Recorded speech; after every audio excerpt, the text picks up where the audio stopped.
Welcome to Chronic Curiosity, where real people have real conversations, driven by curiosity to discuss this life in hopefully an intriguing way. Social media and the internets have woven their way into our lives and psyche, so we'd like to slow it down and be genuine and enjoy this foreign thing called conversation. Like, most of the time, I don't even know what we're going to talk about. We may highlight things our guests have going on, or it may just be us, Tony, Cass, and myself. Often our conversations can swing from one topic to the next: relationships to conspiracies, mental health to ancient civilizations, politics to aliens. But if you're curious enough, they can all connect. The one thing we'll certainly like to do is to connect with you, the listener, by discussing things that you can connect with and discussing things that make you curious enough that you didn't think you could connect with. So we hope you enjoy your time with us and appreciate the time you're spending with us, because we understand that that's one thing you can spend but never make more. In addition, if you do enjoy our show, we hope you could take a minute to show your support. Following and liking our channel on whatever platform you're listening to is greatly appreciated, and it doesn't cost you anything except the calories to, clickety-click. And remember, share it with a friend. We love growing this network and hearing from everybody. We also have a website that's linked in the description, chronic-curiosity.com. That's a store where you can pick up some fun, curious merchandise, not to mention some of the most comfortable and curious t-shirts ever, as well as a donate button if you just want to help us and support the show. We appreciate your ears and interaction. Thank you once again. Welcome to Chronic Curiosity. Open mind required. Raw human interaction. Inevitable. And here we go. Whatever. You can move it around as needed. But I can adjust. Walk around the room. Explore the... Yeah, I don't have a wireless. I thought about trying to get a wireless mic for the event. Just to make it easy, but yeah, I haven't done that. I might look into that. We'll see. Hold on, can I hear about this bison real quick? I need to know. Come up with a good story, and it's really not that great. I just saw it at the store. Thought it was adorable. Balls are blue. Yeah, well, we were getting a poster or a frame for Chad's poster that he got us. Oh my god.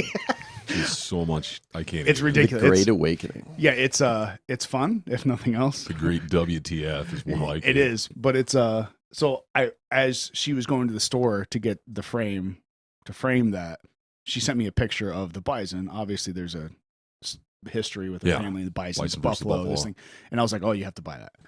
So that's the story. I was like, that looked really good on the desk. I like it. It's cool looking. Yeah.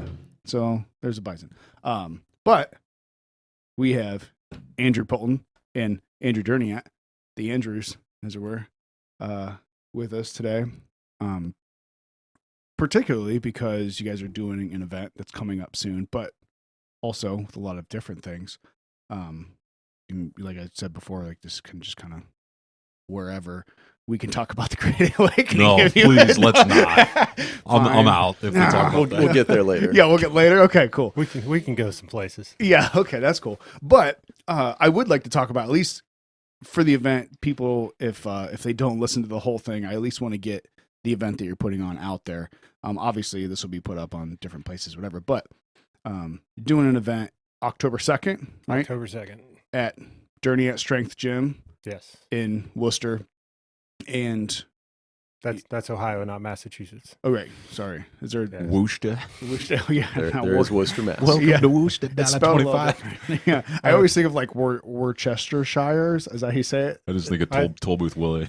I almost got into a fight wrong. with a hockey player one time who was from Worcester, Massachusetts. And he's like, you guys pronounce it wrong. I was like, you guys can't even spell it. It's like Worcestershire or some shit. He got all pissed at me. May have had a few beers at that point in time. It happens. Yeah, So you guys are doing this event October 2nd. I guess I'll let you kind of describe what it is, what you're doing. And is this the second time you've done it? So yeah, do you want to start from like how it came to be? Yeah, I mean, however you want to. You tell me. Okay. Yeah.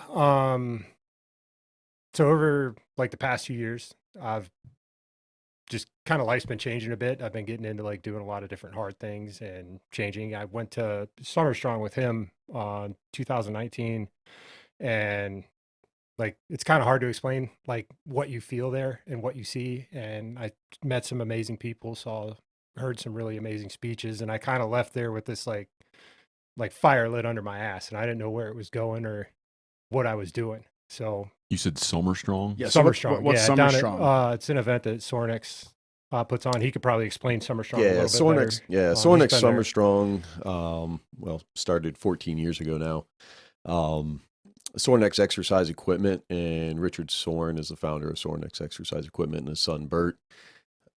Really, it started as a birthday party for his dad, Pops, and the premise was, hey, let's get together a bunch of strong individuals and celebrate Dad's birthday.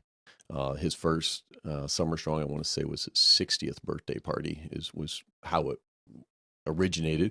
It was done on his birthday originally in June, late June.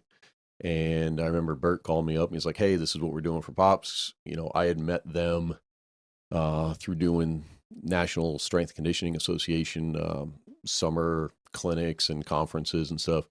And Bert's like, hey, come on down. It's going to be a great time. And yeah, that first, I mean, really the first 3 or 4 Summer Strongs, it was probably just like 20, 30 guys in a room, basically just playing hold my beer and watch this with weights, to put it lightly. And Sounds like way too much toxic masculinity for me. I just yeah, wouldn't be yeah, interested in that. just I was about to say, it sounds like a great time. It sounds like a great time. No, And I wanna be there. it was a great time. Get together and lift some heavy shit. And so it sort of became this like annual pilgrimage that we just, everybody in the summer time would go down to, you know, Irmo, South Carolina, and you knew you were going to have one heck of a party. They put on sort of a challenge workout for everybody to participate in. They're big into hunting and fishing as well. They'd hunt all year long, save the meat, and we'd be throwing that thing on giant grills for that weekend. The workouts were CrossFit-esque, but this was even like before CrossFit was like CrossFit. So we were just out there just having fun. I still remember we did a 5-minute deadlift challenge, which was you choose one weight, you have 5 minutes to do as many reps as you can, max tonnage wins. Ooh, Yeah, that's that's gross. fun. Yeah. So I think I remember doing like 275 for 75 reps and just hating myself at the end, just to let you know. But it was just a freak show of people, and everybody in the strength community would come together. Like guys would come down, you know, you'd have Phil Pfister hanging out. You'd have, you know, Matt Vincent and I got to be real good buddies since that day. And it's just like that every year we all call each other up like, hey, all right, Summer Strong. Yep. All right. That's awesome. And there's a collection of, that 15 of us that just pretty much every year pretty much made every Summer Strong since then. Now it's grown to about 300 to 500 people. It's moved up into May to better align with the college strength and conditioning coaches. They now have speakers that come in. You can get continuing education units. I mean, it is a huge 3-day festival weekend around strength. Sornex is also big in the military community. A lot of the overseas bases are all outfitted with Sornex exercise equipment everywhere. And so a lot of the special ops guys will come back and celebrate the weekend as well. It's pretty impressive, the people that come back and speak when you're hanging out having beers with guys that literally have the Medal of Honor around their neck, and you're like, oh, that's Kyle Carpenter, and we're just hanging out having a burger and beers. Like, is this real life? You know, and then it's like, all right, hey, yeah, we're going over here and doing this and doing that. And so it's a special, very empowering. And it's like, yeah, you come back from that and you're just like jazzed to like, okay, I want to do something better, because I just got done hanging out with a lot of really cool people.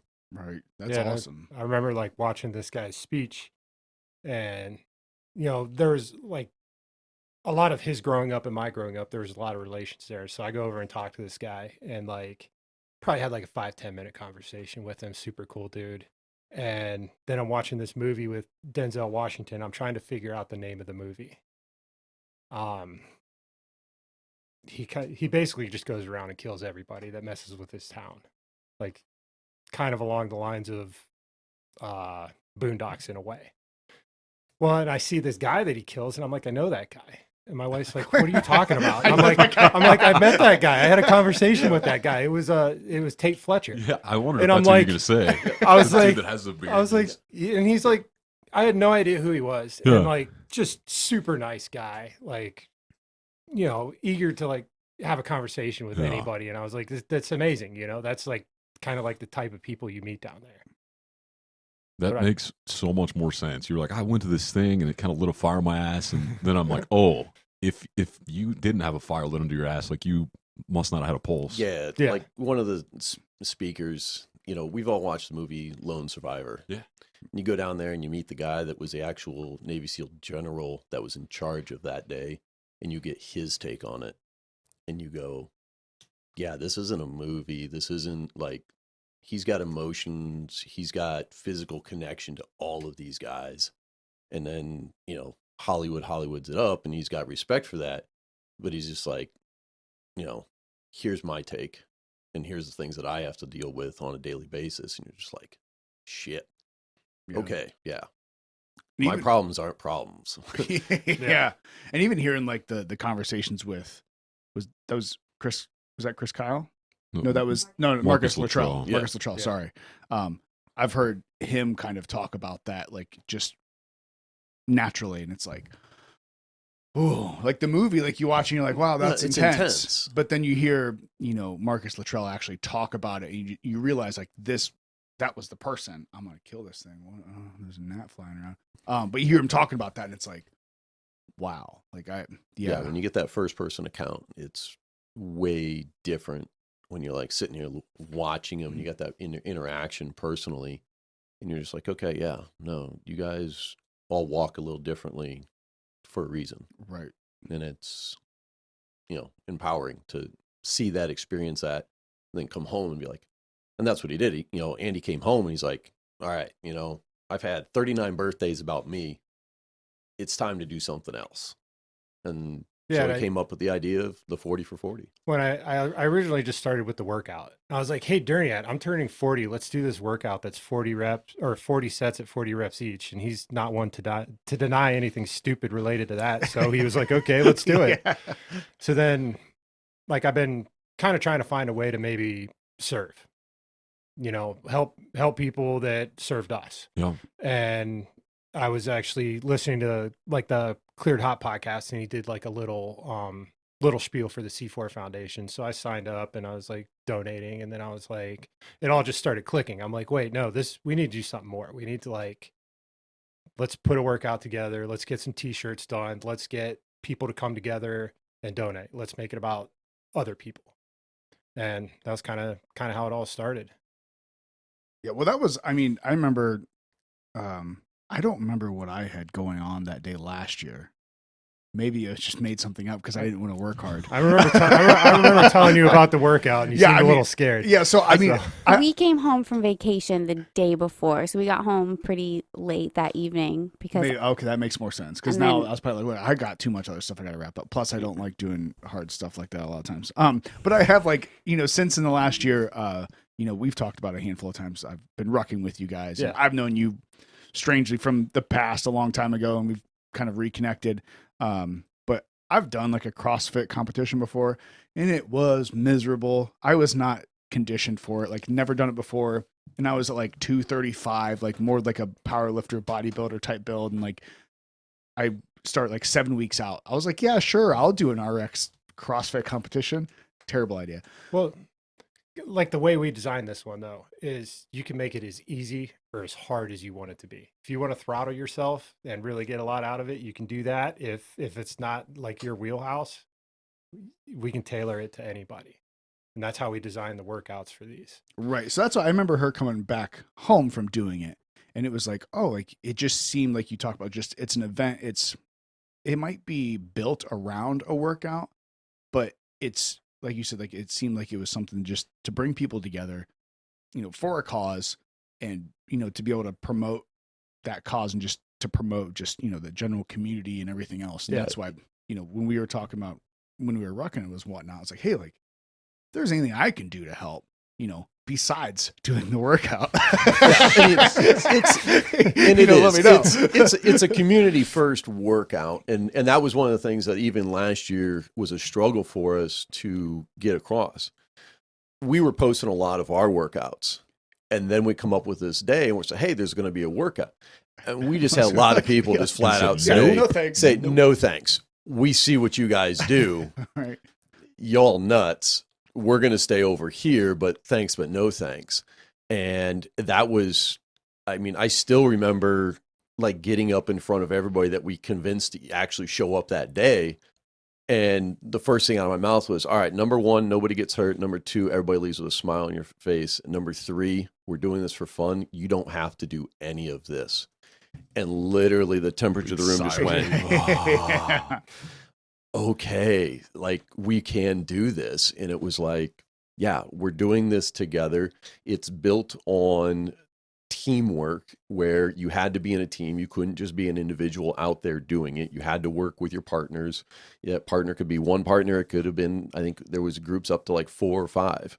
We made sure we had good music playing to keep everybody happy and going. And it was, everybody has fun. Everybody goes home with a smile. Nobody gets hurt. Like if you needed, short reps.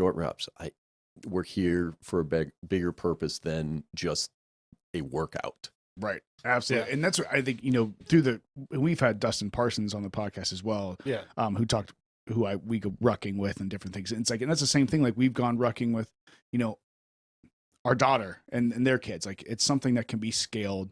And so that's also really awesome. It's an event just to get people together. So you talk about the C4 Foundation and whatnot. So what exactly, does the C4 Foundation, what are they all about, and like kind of more so? They work with active duty SEALs and their families, focusing on strength of family.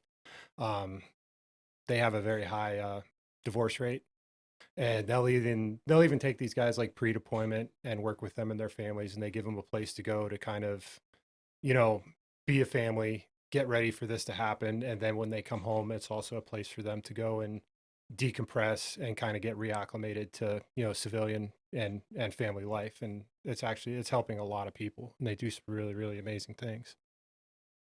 Okay. So you've mentioned that's I guess it's so hard to, we were talking before we started the podcast about how are you training to be an EMT or a fire? I'm current EMT full-time fireman at Village of Loudonville. So like, even like you mentioned, some of the things that you have to deal with on a daily basis, and it's like, it's exhausting. So I can't even, that group of people. I have my uncle is a fire chief for a long time, and down in, I think it was Johnsville, where he works at a couple different, around Mansfield area. Mm-hmm. And you realize like some of our first responders and stuff here just have to deal with so much and going through so much. And like, I can't imagine with like SEALs and stuff as well, like activity employment, they're going overseas and doing these things and going on these missions, like then trying to come home and be like, okay, be normal now. Like what? Yeah. Like what? So I know you've mentioned your buddy Charlie before, and this is kind of built around Charlie. You mentioned Charlie before. Charlie. Yeah. Yeah. So like, I don't know that story or anything. Like, could you kind of elaborate on that? Yeah, he was a SEAL, and I'm gonna have to look this up because I don't have it in the back of my head. I'm sorry. No, that's all right. I just know after he was killed, he was sorry once again. So don't be sorry. He was killed in 2016. So after he was killed, his family wanted to do something in his honor, and that was kind of how they started this. But him as a person, like I obviously didn't know him. He was just an amazing human being. Like so that's how the foundation was kind of built life, around. Loved everybody. He was like, the way they describe him, he was everybody's best friend. You know what I mean? He was that guy. He was always willing to tell somebody that they could go a little further, or they could go a little bigger, they could do a little bit more. And that's kind of what they try to, I guess, embody with the C4 Foundation. Just do it a little more. Yeah. I feel like that's like SEALs across the board. They're always just trying to do a little more. Yeah. He was like a skater. He was a surfer. Like he actually, like when he was deployed, like got material and built like a half pipe. And was like in full kit, like skating half pipe, I was like, I can relate to that. Right. I mean, other than, being in a full kit and in war, but Right. It Everyone's got downtime, right? Yeah. I just kind of read the story and it kind of grabbed me a bit. And so I just kind of called them up and I spoke with his stepmom, Deanne, and kind of talked with her about what I was trying to do. And, they were absolutely amazing to work with. So it was pretty easy to make the decision to work with them again this year. That's pretty awesome. So I know you, so the hopeful plan is to obviously have them involved in doing, the event. So what is, you talk about benefiting the C4 Foundation and whatnot. I guess, is there a best way that people can kind of connect with that group or, give to that group or, help support through their website? Do you have that? You can get that pulled up?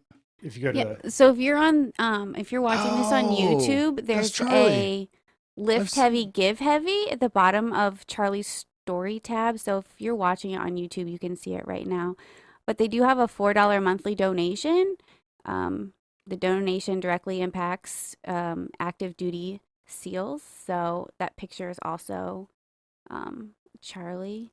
Did we get a sticker of his picture last year? Okay, of that sticker was, okay, so that's super cool. There's a lot of them around the gym. So if you're around the gym, you're going to see that in a lot of places. Okay, yeah, because I'm familiar with. I mean, that's obviously a distinguishing picture. I'm familiar with. I've seen different posts from. Yeah, and I mean, $4 a month is. It's not a lot to donate, No, most people but also spend more than that on a coffee every morning. There's another site called urt.com, and he has his own gear, but he also does gear for the C4 Foundation, like T-shirts, Gotcha. Hats, coats, different stuff like that, and all of that money goes to C4 Foundation also. That's awesome. So if you want to go there and buy gear and represent them, you can. Like this hat's from them. That's a pretty sweet So, hat. I like that. urt.com. Urt. Is there Ian Urtowski owns that company and that Oh, site. Okay. That makes sense. I was like, is there like kind of meaning behind that? Urt. Like, is that? Oh, there you go. Cool. So they also help the C4 Foundation as well. Yeah. They do all the T-shirts and all the gear for them. I gotcha. But if you go to CEO collections, you'll see C4 Foundation. Okay, yeah. Nice. There's something to be said about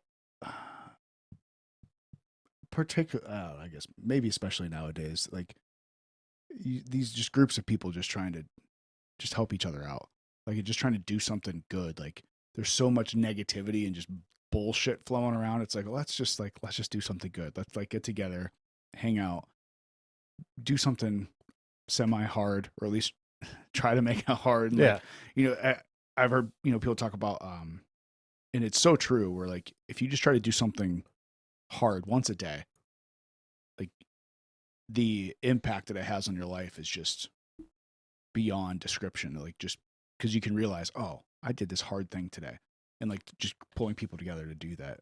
Tony, was that your thought process for doing a Murph every single day for a month? No, I was just feeling like a pussy, and I was like, I need to do something hard. So I was like, I might as well go full throttle. And compared to what those guys went through in Operation Red Wings, I was like, oh, this should be a walk in the park. So I just take a cold shower every day. That's Wim Hof over That's here. about it, man. Sometimes that can be hard too. I bought Wim Hof It book is. because of Yeah, I haven't Andy. read it yet. I'm amongst all like the other 12 books I have that I have like bookmarks in different spots. Sometimes you get different spots. Line them up and go. No, I mean but doing hard stuff just gets you outside and get you away from, unfortunately, what we're doing, which is, putting it up on the interwebs. But what I like about this, and what I think is most important, is it's like you get face-to-face time. Yeah. like this here. Like there's so much more to an interaction, a conversation that is not just the words that are coming out of our mouth or that we're typing on a screen. Oh yeah. You need that human interaction. And that's, I mean, this last year and a half has been devoid of a lot of that. And so we all naturally go to our phones and the technology to try to have some sort of interaction. That's a snippet and a snapshot and a few characters. I mean, dude, every one of us has gotten in a fight with our significant other via a text message that was just taken wrong. And it's like, dude, I'm at the grocery store and I'm at home with the kid and we're just trying to figure out what, we need some extra cheese, but it's like, depending on the moods, the text message could come across wrong. And next thing you know, it's an argument. It's like, well, wait a minute. You were just talking about like, oh, all right. I'm sorry. Yeah. Okay. Yeah. It's a lot harder to back away from that than it is just not get into it. And, we know that it's just everything's driven off of emotion right now. And there's nothing to calm it down. And the likes and everything are driven from just, a quick reaction. So if it's not a quick reaction, we can have a conversation here for a few hours, have a good time. Like you can explain yourself a lot easier. It's like, all right, our lives are busy. It's like, you're not going to be able to make a reply on some Facebook post and walk away from it because 50 people are going to jump on it because they took it the wrong way. And it's like, that's not helping anybody. Yeah. Well, I think that's one reason why, we started this. We've mentioned it a handful of times, is like we started this during 2020 when everything was we just realized people were just angry. We're not connecting. We're not sitting down and talking because everyone's too afraid to like see somebody in person, so we kind of started doing this. And then, like you said, you lose so much through text message, whatever it might be. Like it takes a long time to get your point across through text because you don't see that, facial response from somebody. You don't have that face to face, and online is just, it's so terrible. If you want to know what's wrong with people, just go online and read the comments. And like I do that sometimes because like I'm like, oh, these comments are going to be great, and I'll start reading them, and I'm like, people are so horrible, man. Yeah, and half of them, like I question how many of them are actually real people. Yeah, just because there's so much like bots and different like auto-generated, it's like everything. And this isn't my quote, but it's like, don't say something online that you wouldn't say to somebody in an elevator. And it's just, I thought you were going to quote Tyson. I was like, yes. Oh, like too many people are saying things. What is it? Because someone's not there to punch you in the face when you say it or whatever. It's kind of along those lines. Well, the quote I always like to, and I've quoted a couple times, is just the problem with communication is the illusion that it actually occurred. And kind of taking what Durniat said a step further is, we lost this year and a half of, kind of the lost art of conversation face to face. What happens to those kids that didn't have those face-to-face conversations, like generations down the road, that don't know how to function outside of click, click, click, click? The ramifications of the last year and a half are not going to be felt for another 10 to 15 years. Like the true ramifications. The youngest kids that were not in school yet, okay, they're going to be okay. But you've got that kindergarten through probably 8th grade that are not fully capable of taking the initiative on their own to do additional studies and move forward. Everyone in that sort of gap in 10 to 15 years is going to be entering into a workforce, hopefully, with a diminished early education, thought pattern. And that's the part that I'm like, yeah, we're 10 to 15 years away before we really see how screwed up these kids became in this year and a half by losing a year of interaction outside of direct family. That's hard. That's going to be real hard. I think it's even compounded by the whole internet thing. Because, and then you throw that on the internet, because now it's like you spent how many years, with your daughter saying, put that down. And now that's her only outlet. And you're like, all right, yeah, we're in a position now where it's like, yeah, you reach out to your friends with the phone, reach out, as opposed to kicking her out the door and saying, hey, yeah, let's go to the park. Let's get outside and play because we're in this like lockdown situation. That was one of the weirdest things. They're like, because I was still working out in the field and, I would be like on the highway and I work in Akron. So like I'd be driving along and there's like nobody there. There's like literally like a maybe a tenth of the vehicles on the road. And then you drive by like parks and playgrounds and there's like caution tape and stuff around. I'm like, what are we doing? Like, oh, it was eerie. Yeah. It's for crazy. what? But either way, like, it's just like, wow, like what are we doing to ourselves? Well, I mean, one good thing about the internet though is like looking at a lot of people that like inspire. There's like you look at like Cam Haynes or like Goggins or Jocko, and like kids are seeing these guys. Like kids can see these guys and they're seeing what they're doing. And there's definitely like a big part of the younger generation that's like they're out there doing things and they're out there getting after it.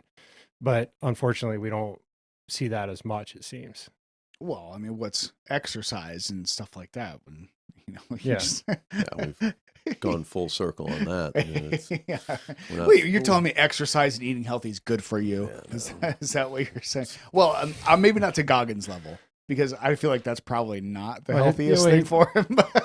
but like what I learned from him and from basically him and Cam Haynes was like when I started running, I was running like about a mile and a half, like 2 days a week. And I'm like, well, if Cam Haynes can run a marathon a day, I can run one more day this week. Right. And I obviously I can't do what they do, but I can use what they do to inspire me to push myself a little bit more. And like a year and a half ago, a 5K to me was like I had to deload for it and I had to work at it and it was hard. Now 5K is like deload week. I'll run like 3 or 4 5Ks in a week and that's like a deload for me. Right. But I just took what they were doing and applied it and figured out how can I do more? How can I work harder? And you just build on it slow. You're not just going to go out and run. Well, somebody might be able to go out and run a marathon a day, but that's not me. Right.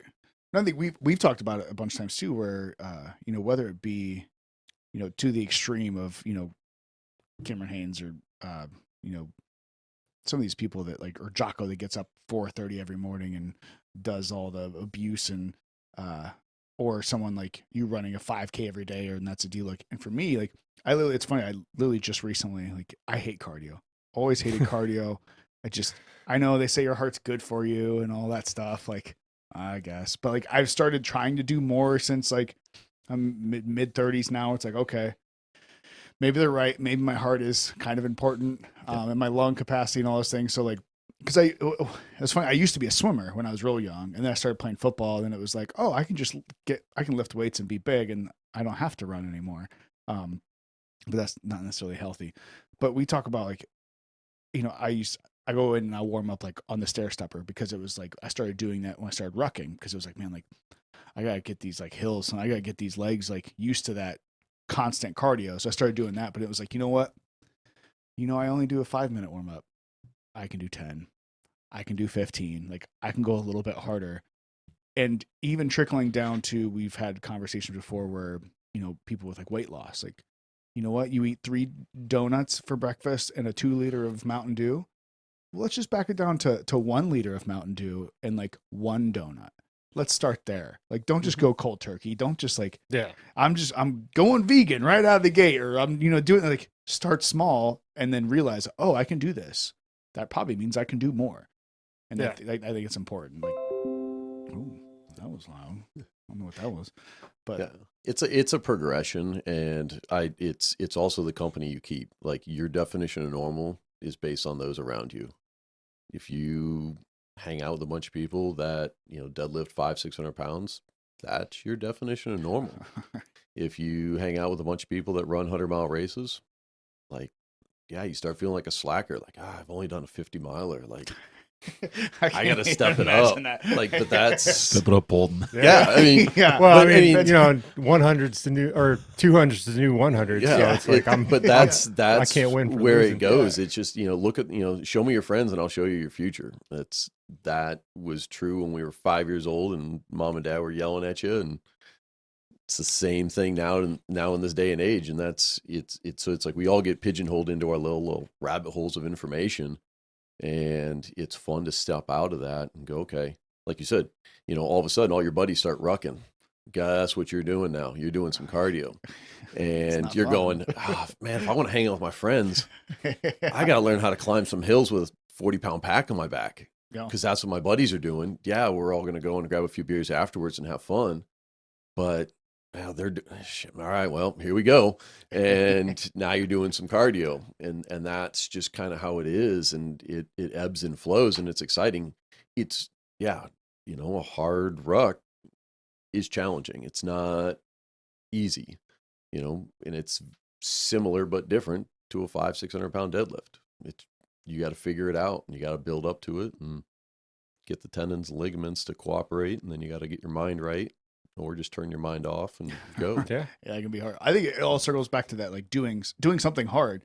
Like, it's not just to do something hard and be like, yeah, I did something hard, but like after you do something hard, it's that accomplishment of like, oh, I did that. You got to Like- figure. You got to figure out how to do the hard thing. So it's a puzzle. It's a game. It's a challenge just to mentally, like, I love going on like harebrained adventures and doing hard stuff as well. I think it's more enjoyable to strategize how I'm going to come up with the plan to do it. I mean, it's like your 30 days of Murph. It's like, all right, yeah, it sounds like fun. And then you tell a few people and you're like, well, crap, now I got to do it. and you progress, and then you start getting into it, and you're like, oh, I'm going to do 3 in a day, and then it'll buy me a few days. And then somebody calls you out and says, no, that's not 30 Murphs in a day. And you're like, okay, you're right. And you just continue on. And yeah, there's some stretching, some foam rolling, some ibuprofen, and a few beers to numb some of the pain, I'm sure, along the way. Biofreeze too. Biofreeze, yeah. I mean, like a biofreeze tub that you marinate like, yourself in. in. It's a you kiddie pool. We know it's there. It's like we understand that we're not 18 anymore, and our bodies are beat to hell. Sure. Yeah, Dustin said the same thing, that events are cool, but he loves He likes figuring it out. Yeah, he It's loves the- figuring out what his it's the body needs to be able to do it. It's to figure out how to do it. Like, it's like doing events, doing 100-mile events, doing 50-mile events. Like, that's just the cherry on top. That's like the grand finale, like celebration. Like, it's all the like, oh, all right, how do I like eat, drink, sleep, change clothes, do whatever I need over a 50-mile event. Like, I mean, we spent, weeks just like figuring out, all right, he's like, all right, we're doing a 50-miler. What do I need? And I'm like, all right, well, let's just break down the gear. Let's break up, let's build up the mileage over time. I mean, he did a 5K to 50-miler in a year, practically was his training plan. It was a year and a half ago, he came home and high-fived me with, like, I ran a mile nonstop. I was pretty pumped when I ran that mile. Yeah. I was pretty pumped. He, man. like, I feel you. It was like I ran a mile and I didn't walk once, and it was like, and that was a build-up process. But then it grows from there, and it was like, and then he went on vacation. Him and his wife went on vacation New River Gorge, and they just happened to be doing a 100-miler at that time. And he came home. He's like, I think I'm signing up for this. What do you think? And like my mentality is, sure, fuck it, do it. Like, I'm not one to like shoot down anyone's dream. I'm like, if that's what you want to do, go for it. We'll figure out a way to do it. A couple people were like, you're being a little ambitious and Durniat. It's like, yeah, fuck it, go for it, man. Just do it. Like, go with what he said. What's the worst that can happen? Like, you only run 70 miles? Like, oh, well, That's so still pretty be it. impressive to me. Yeah, it's... Did you do that, or are you doing that? November. It's in November. Yeah, November So you're 6th. prepping for that. Yeah, which Okay. also I'm going to make an announcement at the event, but I'm doing that for charity also. So I'm going to do that for the C4 Foundation, and I'm going to get people to like donate per mile completed. And I think I have like a 32-hour time limit. So whatever I get in like the 32-hour time limit. One of my customers, she was like, well, do you think you're going to run all the 100 miles? I'm like, That's the well, plan. that's the plan. That's why I'm My body doesn't give out. Yeah. That's the idea. Yeah. I mean, obviously So that's my goal. yeah, obviously I'll be there, but keep me Yeah, posted all the information, and I'll help share that. I out, don't too. have everything set up yet as far as to like where people are going to be able to sign up. I know I'm going to have some sign up sheets at a few businesses throughout town. Like the brewery will probably have one. Durniat will have one. Probably like Flex Yoga, a couple other places. So people will just be able to like, sign up. And I think I'm going to get like a Venmo or something signed up, Oh, so yeah, for set sure, up something to where if people kind of don't want to give digital. me cash, they can just put it to there, and then Yeah, 'cause we'll share that around too. all that's going to go to C4 Foundation. Heck yeah, that is awesome. That's a lot of running, though. Yeah, it's gonna be a grind, man. Dude, I'm not gonna lie. I got something to say to you where I'm a little disappointed. Okay, Uh-oh. So, it's not the first and it's not the last, man. dude, I don't know if you remember this. Poulton used to have like this like normal rest of the body and just this like dad gut, like a beer gut. Dude, I don't know if you he had it for so long, and I'm like, how is that dude so fucking fit?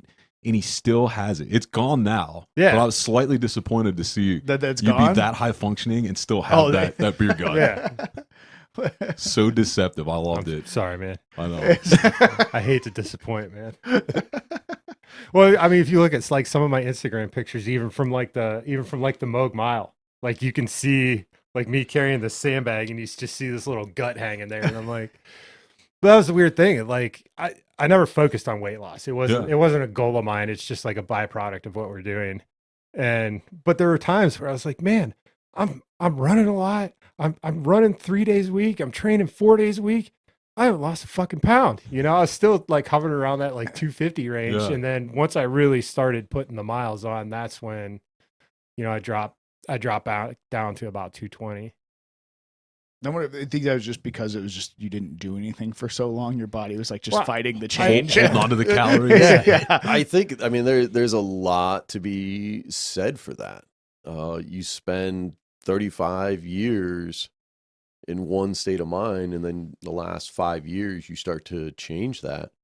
That's, you know, you got 35 years of, you know, homegrown genetics built in, and then you're going to say you're going to change that in 5 years. I mean, it's the thing I struggle with a lot of, you know, clients that come in the gym like, I need to lose weight. I'm like, all right, you spent 45 years of life sitting on your ass.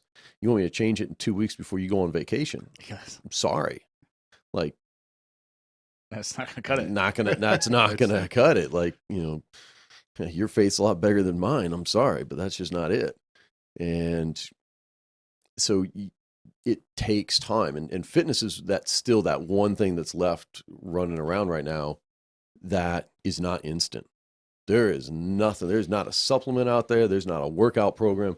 Everybody wants that. Oh, you know, I got this new program. Like, hopefully this one's going to be the one. No, you know what the program's going to work is just get off your ass for 10 straight years nonstop and do something. Just do it. Yeah. That'll probably work. And they're like, oh, but you got it so easy. I'm like, yeah, because I've been doing this since I was 7. I've not taken more than maybe a month off. Like, yeah, it looks easy now because my body doesn't know really much different other than movement. Sitting on my ass is odd for me. Yeah. So, I joke about the cardio aspect of things. But I've weightlifted since I was, in high school. And I remember Cass always used to like get mad at me. Red, like during the winter, like whether it was like I was intentionally bulking or I just bulked. Yeah. But she like, and then like within a month, I'd be able to get my diet in shape and then just flip it around. She'd be like, I don't know how the fuck you do that. You're in a month and you got your abs back to something. Like, well, I've been lifting and doing this for 12, 14 years. Like, that's the normal state your body's in. So if you haven't done anything for that long, then and you've learned a few things over that 14 years of manipulating your body and manipulating your diet and your exercise routine. It's like, okay.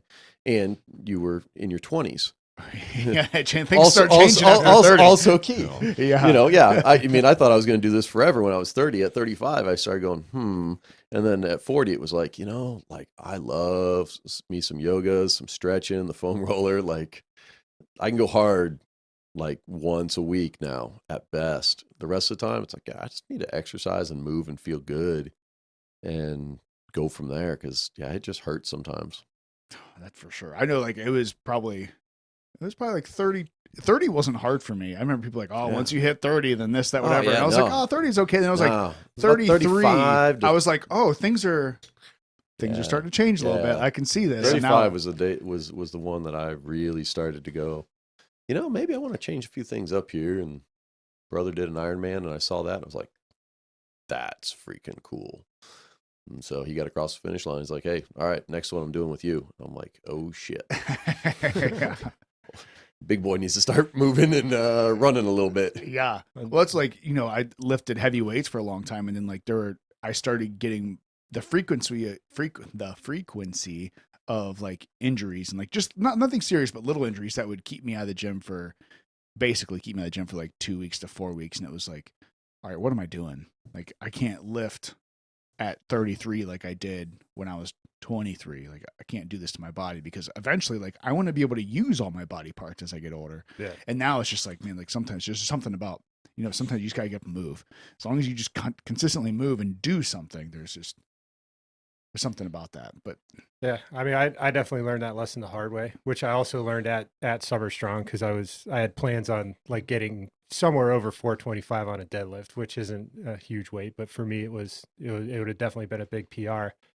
And after riding in a car for 9 hours, and then everybody's lifting and I'm all jacked up, and I'm like, I didn't warm up like I should have. I warmed up way too fast. I didn't really stretch. Crack 2 beers. And I get to 405, which I've lifted before, and I had never felt 405 feel so easy. And I got it right up. As soon as I got to the top, it felt like these two little hands just grabbed my spine and twisted it. I just dropped the bar and hit the floor. oh no. And I thought I was pretty fucked up. And Durniat's like, "Are you okay?" I'm like, "Yep, just I'll be okay." So Crack 2 more. Well, next day though, like we drove home, and I mean, my pain level was probably like 10 plus easy. I was supposed to just sit in a car after a back injury like that. Yeah. Well, I get home, I stretch and I foam roll and I feel better. And next morning I get up, do the same thing, and I feel better. And I'm like, okay, let's figure out what we can do. Well, then I kind of get back to still doing more powerlifting type stuff. And I just kept injuring myself. I'm like, this isn't good. We got to change. And then one day Durniat's like, hey man, I'm doing like a 15-mile ruck this weekend. You want to go? And I was like, yeah, sure. That sounds fun.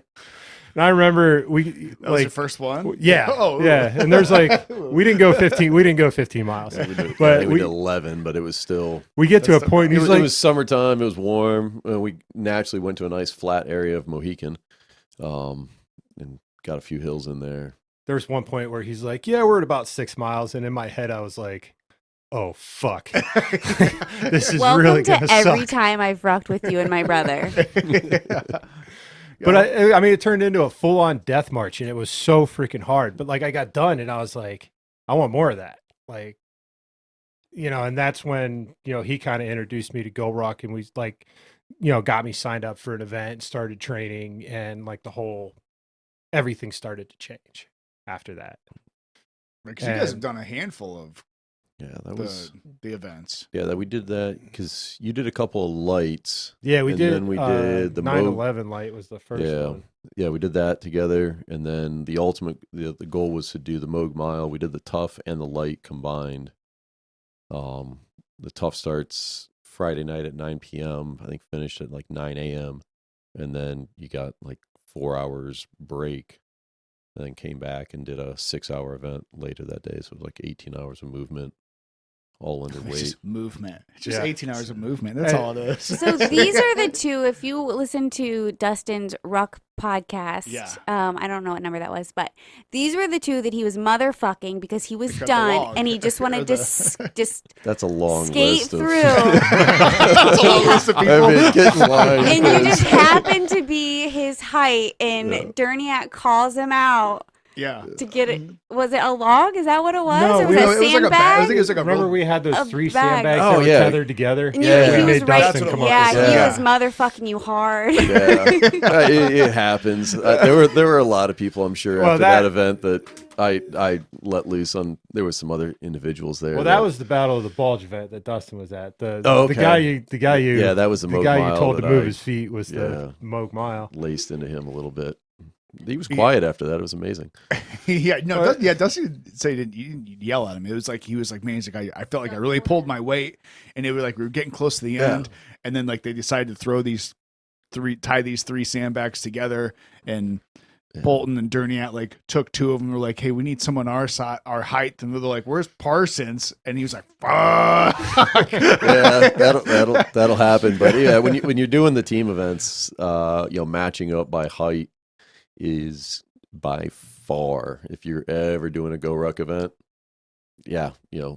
match up by height when you're with a buddy. That will save you a lot of pain and anguish. I mean, it's not always like everybody's hurting. It's like nobody's got the monopoly on suffering there. Everybody's suffering, so you just kind of do the best you can with what you got, and you just keep moving. And you develop, like, what I've seen through events, you usually develop like a core group of people that are going to really carry the weight. And then there's a lot of people that'll kind of stumble in and out a little bit of it. And then there's some people who just try to take the easiest route they possibly can. Yeah. The Go Ruck events are good. They've definitely evolved and improved their presentations over the years. I know my first one, oh man, it was a while ago, but it was a Moog Mile, and it was way different than anything I've done the last 2 years, and they're definitely better now than they were then. Because at first there was no rhyme or reason. It was just it was the 13 hours of just we're trying to beat your ass. You saying Moog Mile? Yeah, the Moog Mile, the Mogadishu Mile. It's an event that Go Ruck puts on the first weekend of October to commemorate the Black Hawk Down 1994 Black Hawk Down in Somalia. Was that the one with the cadre that was over there? Yeah. And so typically they'll find there's still some of the Rangers and SF guys that are around and are involved with Go Ruck, and so they come out and give some of their firsthand experience and commentary about the event. And for the Go Ruck event, it sort of culminates in the reenactment of that last mile, which is they fought all night. It's now morning the next day. They're tired. They're beat up. And now they've got half their guys wounded, and they literally just ran out of the city because the caravan that came to pick them up, they got as many guys on the trucks as they could, and they were expecting, okay, yeah, we're going to progress out of downtown and out of this firefight. Well, the guys in the truck were also, adrenaline ridden and just like, hey, we're trying to get out of here as fast as we can. And I now have a gas pedal under my foot. I'm flooring it. And there were a bunch of dudes that were like, you're our cover. And we kind of got left. And they're like, well, now I guess we just got to hoof it. And so they did. So it's known as the Moog Mile. And so the last mile-ish, ish. Not, Emphasis on the ish ish. in the event. There's a lot of ish. There's a lot of ish in all things endurance. So don't believe anything anyone ever tells you. So to commemorate that last mile movement is usually fairly challenging. And the cadre try to make it as challenging and usually what they'll do is they'll get you really close to thinking like, oh man, we're there. We're good. We can kind of just relax. And you're wrong. So then you get to go really have to dig deep because you're like, okay, yeah, nope, all right, we made it. Away you go. Because that's you got the last mile. That was a and that's moment. yeah, and that's how I got to imagine that's how some things happen when you're overseas in a bad place. Like just because you think you're safe, you may not be, and you may be right back out there in moments, and you got to just have a very short memory and get back at it. Sounds brutal. I remember standing there staring at the starting point, and I'm like, okay, they're going to throttle us with some PT. I would love some PT right now. And then he's like, well, gave us the whole spiel about the mile, and then was like, let's pick this stuff up. We got a mile to go up to this park. And I just remember thinking, oh, fuck me.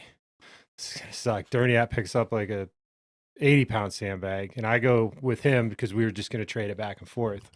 Well, I get the 80-pound sandbag, and this dude's like, hey, man, can you take this bag? And it was like a 120. And then I'm like, Durniat's helping this other guy out, and I'm like, well, I can't ask one of them to take an 80 when they're carrying a freaking 120. So, like, it ended up getting pretty brutal at the end of that one, but we survived it. It was good. It was good fun. Yeah, that's not like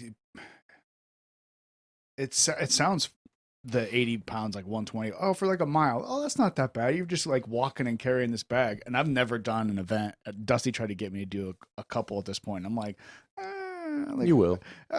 yeah, maybe. I don't know. But I was like, you know what? Like, I enjoy like going out and rucking and doing things. We did we did like a ruck version of the Murph this year, and they him and Austin, and we had a handful of other people show up, but like they were the only ones with sandbags, and I think they had like. What you had, Cass had her 40-pound sandbag. Dusty had a 60, a couple 80s, and then a 120. And then like basically like people were picking out sandbags and whatnot, and it came down to basically like me and Dusty in an 80 and 120. I'm like, we're only gonna do like a mile and another mile. I was like, I'll take the 120. He's like, you sure? And I'm like, well, yeah, like yeah, I'll do it because we're gonna use it throughout the workout too. And man, just 120 pounds on your shoulders, even for someone that can, lift a lot of weight, like on a road, 1 mile carrying a 120-pound sandbag, like feels great for 100 yards. Yeah, and it's like, man, like it just like there's something about a sandbag that just kind of like crushes your soul from the outside in. Like it's soul and spine. Yeah, there's something special about that. If you've never like, even if you're a weightlifter, if you have like, even 135 on your back, you're like, oh, this is nothing. Like I can squat 135 all day. Yeah. But there's something special about a sandbag that just kind of like What's that time under tension that is very underappreciated? I mean, you can go through an entire, powerlifting strength routine under massive amounts of weight in an hour and a half. The actual time that you're under tension is maybe 7 minutes total, right, in that entire hour and a half strength training session. A mile with a 120 sandbag, if you're fast, it's going to still be 12 minutes. And that's if you're moving. I mean, if you're running a 12-minute pace with 120 pounds on your shoulders, you're getting after it. Yeah, I didn't do it in 12 minutes. So, I can tell you that. And it's like, oh, what'd you do today? I rucked a mile, or I went to the gym for an hour and a half, and people are like, oh yeah, that hour and a half gym session was way more intense. It's like, yeah, my time under tension for that 1 mile is going to be monumental. And that's just doing a mile on the road in comfy shoes and it was brutal. Because then we did the workout after. Yeah, and then you're doing the workout. Like in the workout was like we did sandbag rows and push-ups and just I had the 45-pound ruck on too, so 160 pounds, whatever. But like, and we didn't I didn't use the bag for the squats, but like the rows were nothing, like 120-pound rows. Like I'll do those all day long. But man, there's something about throwing that bag on your shoulder and just like the compression of your spine and like walking down this road and everyone's like starting to like pull away from you, like, hey guys. Yeah. You get that lonely feeling really quick. You're like, I'm not alone, but all of a sudden nobody likes me. A terrible idea. But I did it, and it was miserable. Then I was like, you know what? I think I'm good on the ruck event for a little while. Maybe someday I'll do it. Well, but I definitely start a go ruck with a light. Get your feet wet. They're not there to kill you. They're there to push you outside your comfort zone. And that's the thing that I've noticed recently in this last year too, is they're very good at reading the room per se and going, okay, as a cadre, they're there to let everybody experience a little bit of discomfort and to push through that discomfort into a new place. Right. Yeah, they're going to see you come in and go, okay, yep, he's got muscles. He's going to come in with an ego. I'm going to let him enjoy himself for a while. And then towards the end, I'm going to challenge him and see what I can get out of you. And they'll do it in a self, positive way, not demeaning. So I encourage people to go and do a ruck event. I think, yes, now you can, learn a good bit about yourself and, those around you and go, okay, yeah, no, it's all right. There is a little bit more inside me. If I need to dig deep, I can do this. And that comes in handy in a lot of situations, in and around. And especially now that, I look at the Go Ruck is a great precursor to Andy with getting into 50 milers and 100 milers. It's like, all right, you've been through the night, you've been uncomfortable, you've been wet, you've been sandy, you've been dirty, and you've kept going. You've been hungry, you've been thirsty, and you've kept going. Yeah, 100 miles is easy. Just left, right, repeat. So It's always easy when you sign up with a Yeah. cold beer in your hand. We're in our climate controlled room right now Yeah. with drinks all around us and, Right. and jerky on the table. Like, Yeah. hey, I could probably get everybody to sign up right now. It'll be fine. Turn that computer around. Let's go. Where's your credit card? Yeah. Who's with me? Yeah. Well, like those events, there's similarities, but like comparing like the 50 miler to doing like a Go Ruck Tough, obviously I'm under a hell of a lot more load on a Tough. You know, you're Right. carrying a lot more weight, but the 50 milers, it was a different animal. You know, I mean, my feet, I had a lot of problems with my feet. Like they broke down really bad. And there's a lot of times where I was like, I don't know if I'm going to be able to do this 100. Like, but at the same time, which it's not a good headspace to be in, but I mean, going to that headspace and like being able to push myself through it, it's like, what happens when I go there and I don't know how to deal with it? Right. And, you know, I got done with the 50. I didn't even want to, I was starting to think about the 100 while in the 50. And I'm like, don't think about it right Already thinking now. about the- Just like, don't So think did you, about sign, it. did you sign up for both? Like before? Like, Well, kind of. Like The 50 miler was a training run for the Yeah. 100. what started off is just doing the marathon. So my first race this year was the one they do at Worcester Memorial called the Super Bowl. And I was just going to do the 12.5K. And I'm like, well, you know, I ran a 12.5K with him and I'm like, oh, I can do the 25. So I signed up for the 25K. And then I was like, you know, I signed up for this 100 miler. And then I'm like, well, I should probably do the 50 miler instead of the 25 miler. And, that's probably you know, a good idea. you know, that's how I just thought that would be better. Baby It'd be a steps, better right? test. So, but it'll be interesting because this one I'm going to be on my own for 50 miles. I can't pick up a pacer until 50. So I have one pacer so far. So we'll see. It's going to be interesting, man. Where's that at? The New River Gorge, West Virginia. Ooh. Yeah. So it's not just 100 miles like on a flat ground, like around the track. No. Like this is. I think we're at 13,000 feet of elevation. I could be incorrect on that. I think it's around 13,000 feet of elevation through the 100 miles. A little bit up and down. a little bit up a and little. Yeah. Yeah. So obviously, I feel like Durniat kind of got you into this whole thing, all this crazy madness. Yeah.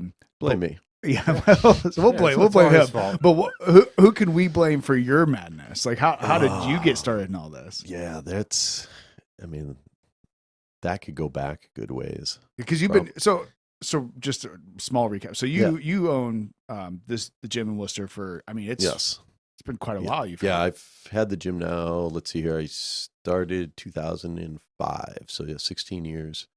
It's been my full-time job. I think that's about when I started training with you. Yeah. Yeah. You're one of my first clients who came in. He was going out to Alta and Snowbird to go skiing. He wanted to be a better skier and wanted to get a little stronger for skiing. And so we came in and taught him how to squat back in 2005. Funny story about that. When I used to go to the gym. It's funny now. Well, at the gym, like most of the guys that were there, I didn't know what I was doing. And some of the guys would help. Some of them just looked at me like, what the hell is this wuss doing, you know? And like everybody just did upper body. Like I never even saw anybody squat. So like one day I just throw some weight on the Smith machine. I'm like, well, I can bench with this much weight, so I should be able to squat it. And I just start doing reps. Then my legs locked up and I fell down. So then I see this guy like juggling fucking cannonballs, you know, like the kettlebells. And I'm like, this guy's pretty jacked. So maybe I should talk to this guy instead of some of these guys. And that's kind of how it started. It was, so I started him like I start most people, which is way lighter than you probably need to. Because he comes in, he's like, I have no idea what I'm doing, but I know I need to squat. And I was like, all right, well, we're going to start with the empty barbell and squat. And he's like, really? We can't just like throw some weights on there? I was like, we're going to go with this. Yeah, we're going to start light. And then I insulted him big time by like putting like a 5 or a 10-pound plate on either side. Because everything starts at 135 if you're a dude in the weight room. And I'm like, yeah, that's how you also hurt yourself really quick if you've never done this. Right. Yeah. I mean, if you're seasoned lifter, 135 is fine. But for somebody new, that's a quick way to hurting yourself. So, it started from there and he built up. So now he doesn't have to worry about the 10-pound plates on the squat bar anymore. and we're still friends, so it worked out. So Well, it is. It's hard because I've always made the comment like, I'm not nearly as much as into lifting as I used to be. I'm trying to keep myself healthy, but I'd be that I was at 240 pound, power lifter, and then these guys are doing curls with 60 pound dumbbells or whatever. Like I'm okay with going right beside somebody that's half the size of I am and like doing the weight correctly, because there's no point in doing something if you're not doing it right. You're just gonna hurt yourself, or like you can make fun of the weights I'm using all you want, but when I walk out, like I'm doing it right, I'm not going to hurt myself, and whatever. You're going to gain more from that anyways. But yeah, so it's been fun. So I've been doing it for 16 years. A lot of it was I played college lacrosse at Ohio Wesleyan, was a All-American lacrosse player there. I came to Worcester coaching lacrosse at the College of Worcester. That's what brought me to Worcester. Everybody's like, how'd you end up in Worcester, Ohio, of all places? So I was after college, I was literally living in a tent doing construction work up outside of Traverse City, Michigan, for a geology professor of mine, and got a phone call. Well, actually got a message, and then had to find a payphone because there was no cell service up there to call the guy back. Hey, aging yourself now. Yeah, huh? yeah, exactly. Yeah, exactly. Yeah, can I borrow a quarter? And so I got a call from Jason Tarna, who had just picked up the head coaching position here at the College of Worcester, and was like, "Hey, I just got this job. I'm looking for an assistant. We're revamping the whole program." And, College of Worcester, mind you, like what I knew from playing against them, they were like the bottom feeders athletically. We beat them 28-0. And it was a glorified practice at best game. And I was like, that team is not good. And so he's on the phone. He's like, we're redoing everything. They've given us a green light to come in and just basically clean house and rebuild this team. And Jason was a All-American goaltender for Salisbury University, won a national championship. And so we sort of had we understood how to get to that sort of Final Four championship form, we having lived it ourselves. So we were like, all right, well, let's take on a project like no tomorrow. And that's what brought me to Worcester, Ohio. And in 4 years, we went from, one of the last place teams in the league, to making the national tournament. So it was kind of cool. In the meantime, with that, I started as the acting strength conditioning coach for the college, and started working with all the athletes, which I enjoyed way more than sitting in the office recruiting high school kids, trying to basically kiss their ass and tell them, "Hey, come play for me. It'll be awesome. It'll be wonderful. I love you. You're great. Good job, Timmy." And just lying to kids all the time. So Graham Ford, who was the head soccer coach at the time while I was there, had the Pennine Soccer Club in Lodi, and was like, "Listen," he's like, "you work with all these college athletes. That's great." He's like, "You need to get to these kids and teach them what they're doing before they get here, because we only have them for 4 years." I mean, as a college coach, like, your job is to win games. You've got 4 years to develop people. That's very finite. Right. It's use and abuse. As college coaches, you don't care about your kids. You're just trying to win games. Like, that's just the reality of the situation. Like, come in, I'm recruiting a new player or a new team every year to replace everybody on my team with somebody better. It's survival of the fittest if you really want to excel. It's not sunshine and roses and happiness like they try to promote. It's cutthroat, but you win games, so it works. So I enjoyed the strength training with the athletes. Started, quit my job and said, all right, I'm going to do this full time.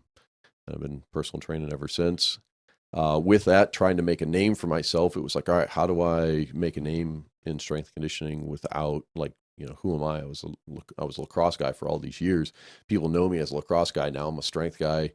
I need to go out and I need to basically impress, people with something. And so dove into, started looking around at ways to get into magazines and, be the strength guru. It's like, all right, muscle and fiction and everything else, and go out there. Did you always have some crazy grip strength, or how did that come about? Because Because that's, that's the first I ever heard about. That It was like, that this was guy's got crazy yeah, grip that was strength hands. that I was was like, what? Is that that's a thing? Like, what? like grip strength has always been a part of the sports I played. Growing up playing ice hockey and lacrosse, so always have played.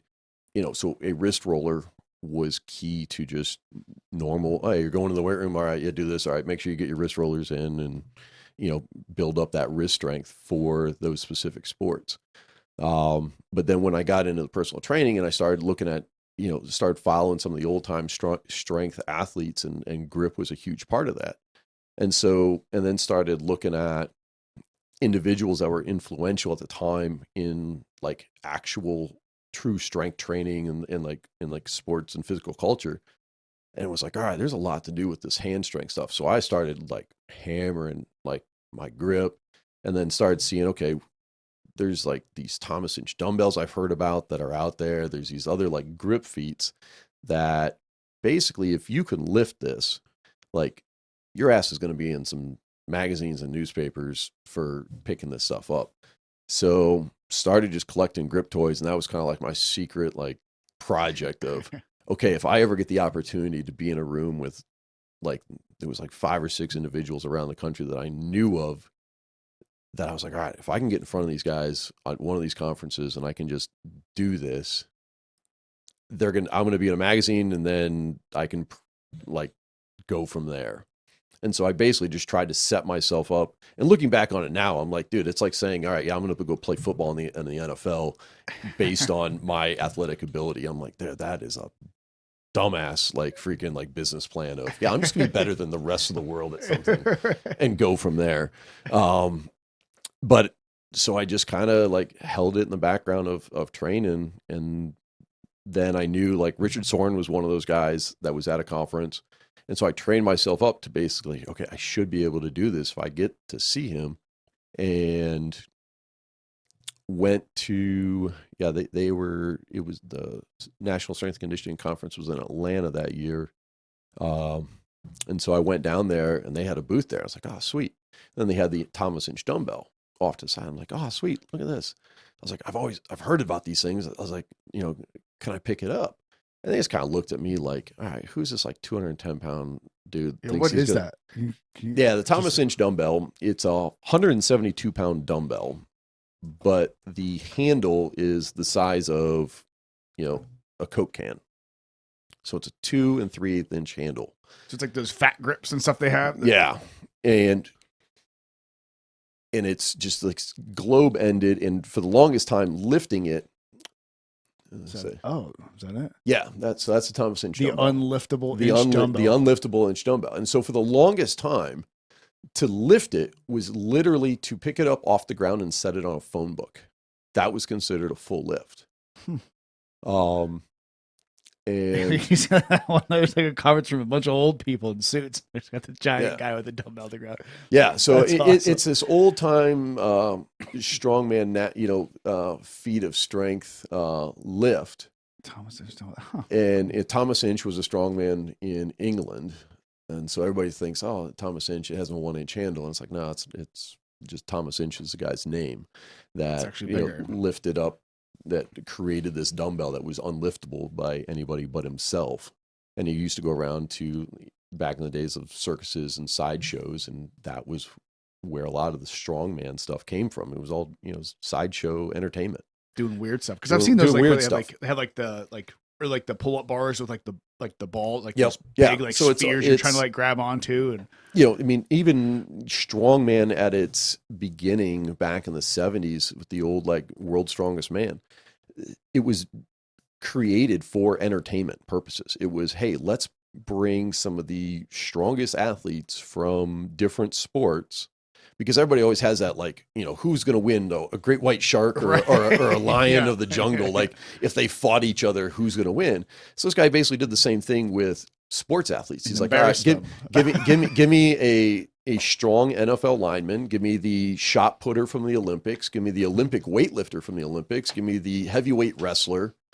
And give me a guy from the Highland Games. And then also give me this guy that we found, like, throwing straw bales at his farm.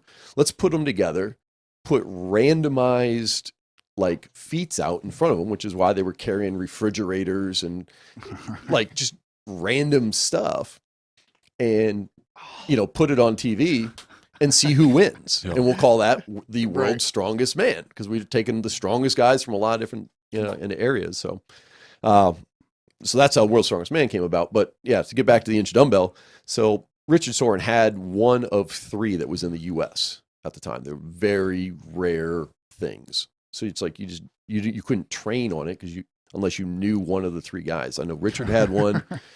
Kim Wood, who was the head strength coach at University of Michigan, had one locked in his basement. Still has it locked in his basement with a bunch of other stuff. And then I think Ode Hagen had one out in LA.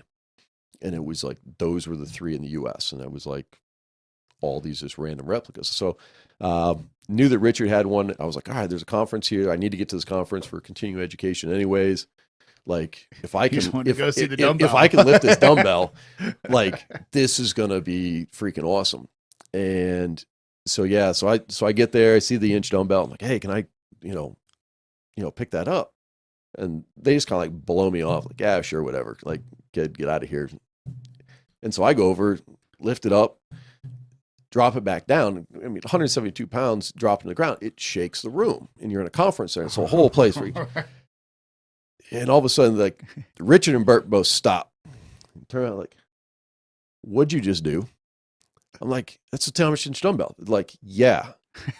Can you do that again? And I'm like, sure. So I reach down, I pick it up with my other hand, set it back down, pick it up the first hand again, set it back down. And Richard's just like, what's your name, son? And so, from then on. When was that? Oh man. So probably 2005, 2006. I mean, this is right when I had started getting into it. And so after that weekend, I kind of hung out with those guys that weekend. And then we were all finishing up, and Richard's like, hey, where are you living? He's like, Ohio. He's like, you flying or driving? I'm like, driving. He's like, stop by South Carolina. He's like, come with us on the way home. And so I went back to the Sornex HQ, stayed with Bert at his house for a night and stuff. And it was just like, formulate that, relationship from there. And it all was just because I could pick up an inch dumbbell that he's like, dude, you're the lightest person I've ever seen lift that. So then it was like, all right, well, now I'm sort of known for this. Continue to train, grip, do some other known feats. The Captains of Crush grippers, which are the coil spring grippers that everybody kind of knows. There's a whole lineup of numbers on those that are noteworthy in the world of strength. And so I closed Captain's Crush number 3, and then closed the 3.5. I think there's still only maybe 20 people that have done that to this day. So I just continued to use my hand strength as that gateway drug into all things strength. Right.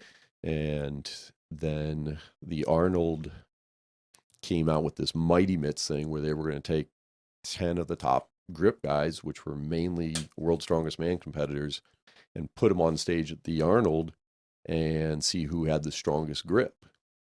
And they were asking for video submissions. And so I submitted some videos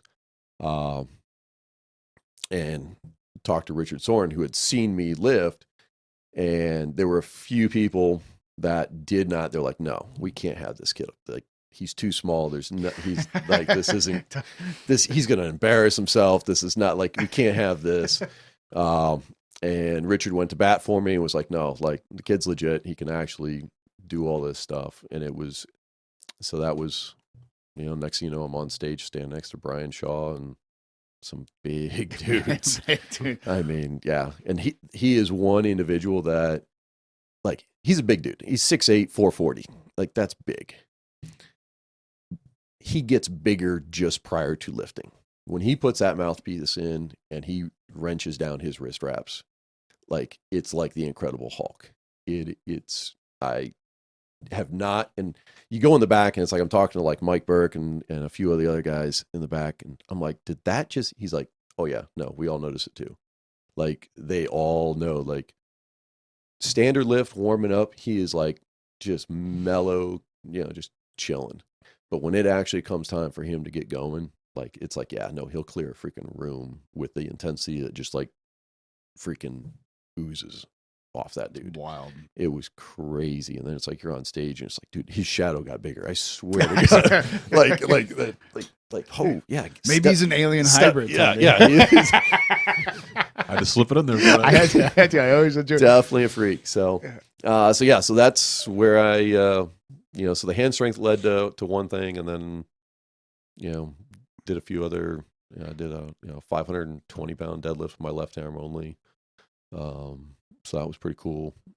And then I just started doing other feats of strength and strongman stuff, and then the word gets out. Next thing you know, they're like, all right, hey.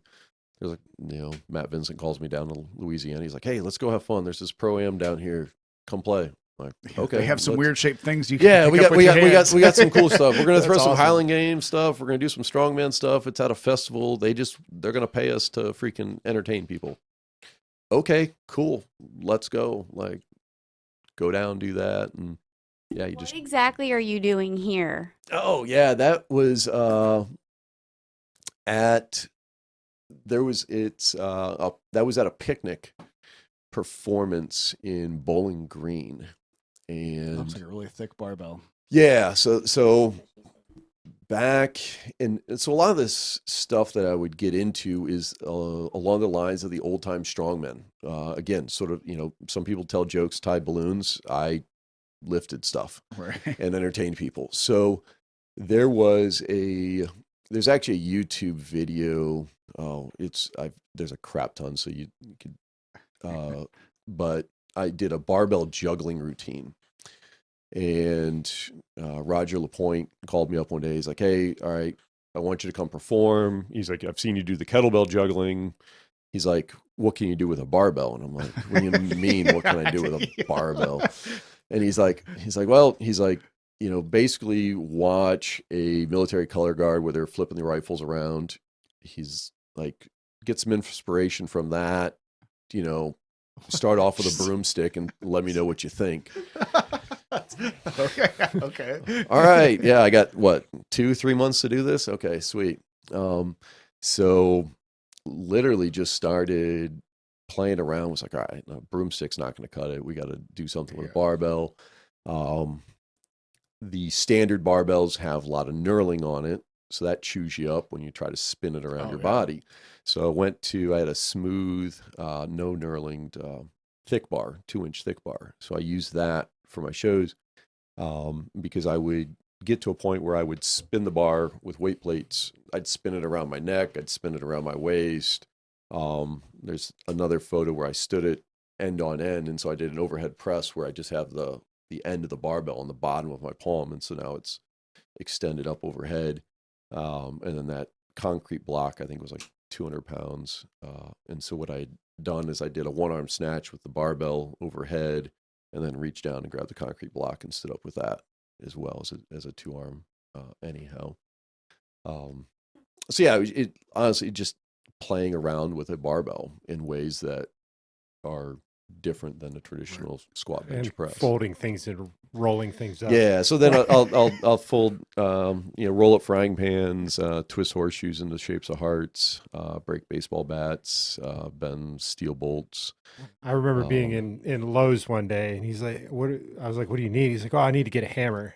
I'm like, "Well, I have a hammer. You can borrow it." He's like, "No, you don't want me to borrow your hammer." And he It's not. He buys a 22-ounce S-wing framing hammer. It And didn't bend last, it in half. Like it lasted all of maybe 20 hours. Yeah. Well, it explains why I remember getting out of high school and starting to lift and whatnot. And it was probably, I guess, what you said, you opened your gym, 2006? So you were doing all these things around that kind of time it's probably frame? in that time frame, and even still, I just did a few frying pans for a youth camp a couple weeks ago. So I still get called out every time and be like, hey, we want you to come up here, and we got a bunch of cross country kids, and we want you to do some strength work for them, and then roll up a frying pan or bend a horseshoe, because that's just cool. Yeah. Well, I remember like when I was because I played football ever since I stopped swimming in middle school, and then started lifting and whatnot. But I remember really getting into lifting. I heard this Durniat guy. He's got this hand strength. I'm like, well, that's kind of weird, but okay, whatever. Like, but then I started realizing, like, as I started getting stronger, that doing like powerlifting stuff and like particularly like deadlifts. Well, once your body gets so strong, you're able to lift all this weight. And when your hands are like, well, I'm not used to holding all that kind of weight. And then you see guys with straps and different things, and that can present, some health risks as, if you're trying to max out with straps on and pulling muscles, whatever. I'm like, oh, now it makes sense. Like, if you're going to be able to if your body is going to be able to maneuver this weight, like maybe you should be able to hold it with the hands that you have. Like, and it's like, okay, there's a lot of applicability here like that. Yeah. And that's one thing I tell like all my football players, that I work with is I'm like, yeah, you need to have strong hands, like put the straps away. I mean, there's a time and a place for them in your lifting routine. Don't get me wrong. They're not just like, oh, don't ever use them. But I'm like, all right, you play football. I'm like, how many times have you in your football career, have you outside of practice actually squared off and teed off on somebody? Like in your football, like playing high school football, how many times did you square somebody up and just solid lock into somebody? Like outside of football or no, just during football? I mean, constantly. I mean, and your hands are Now, how many times are you locked up, in a block with somebody? The ball carrier runs by and you just get one hand. One hand. Oh yeah. All the time. All the time.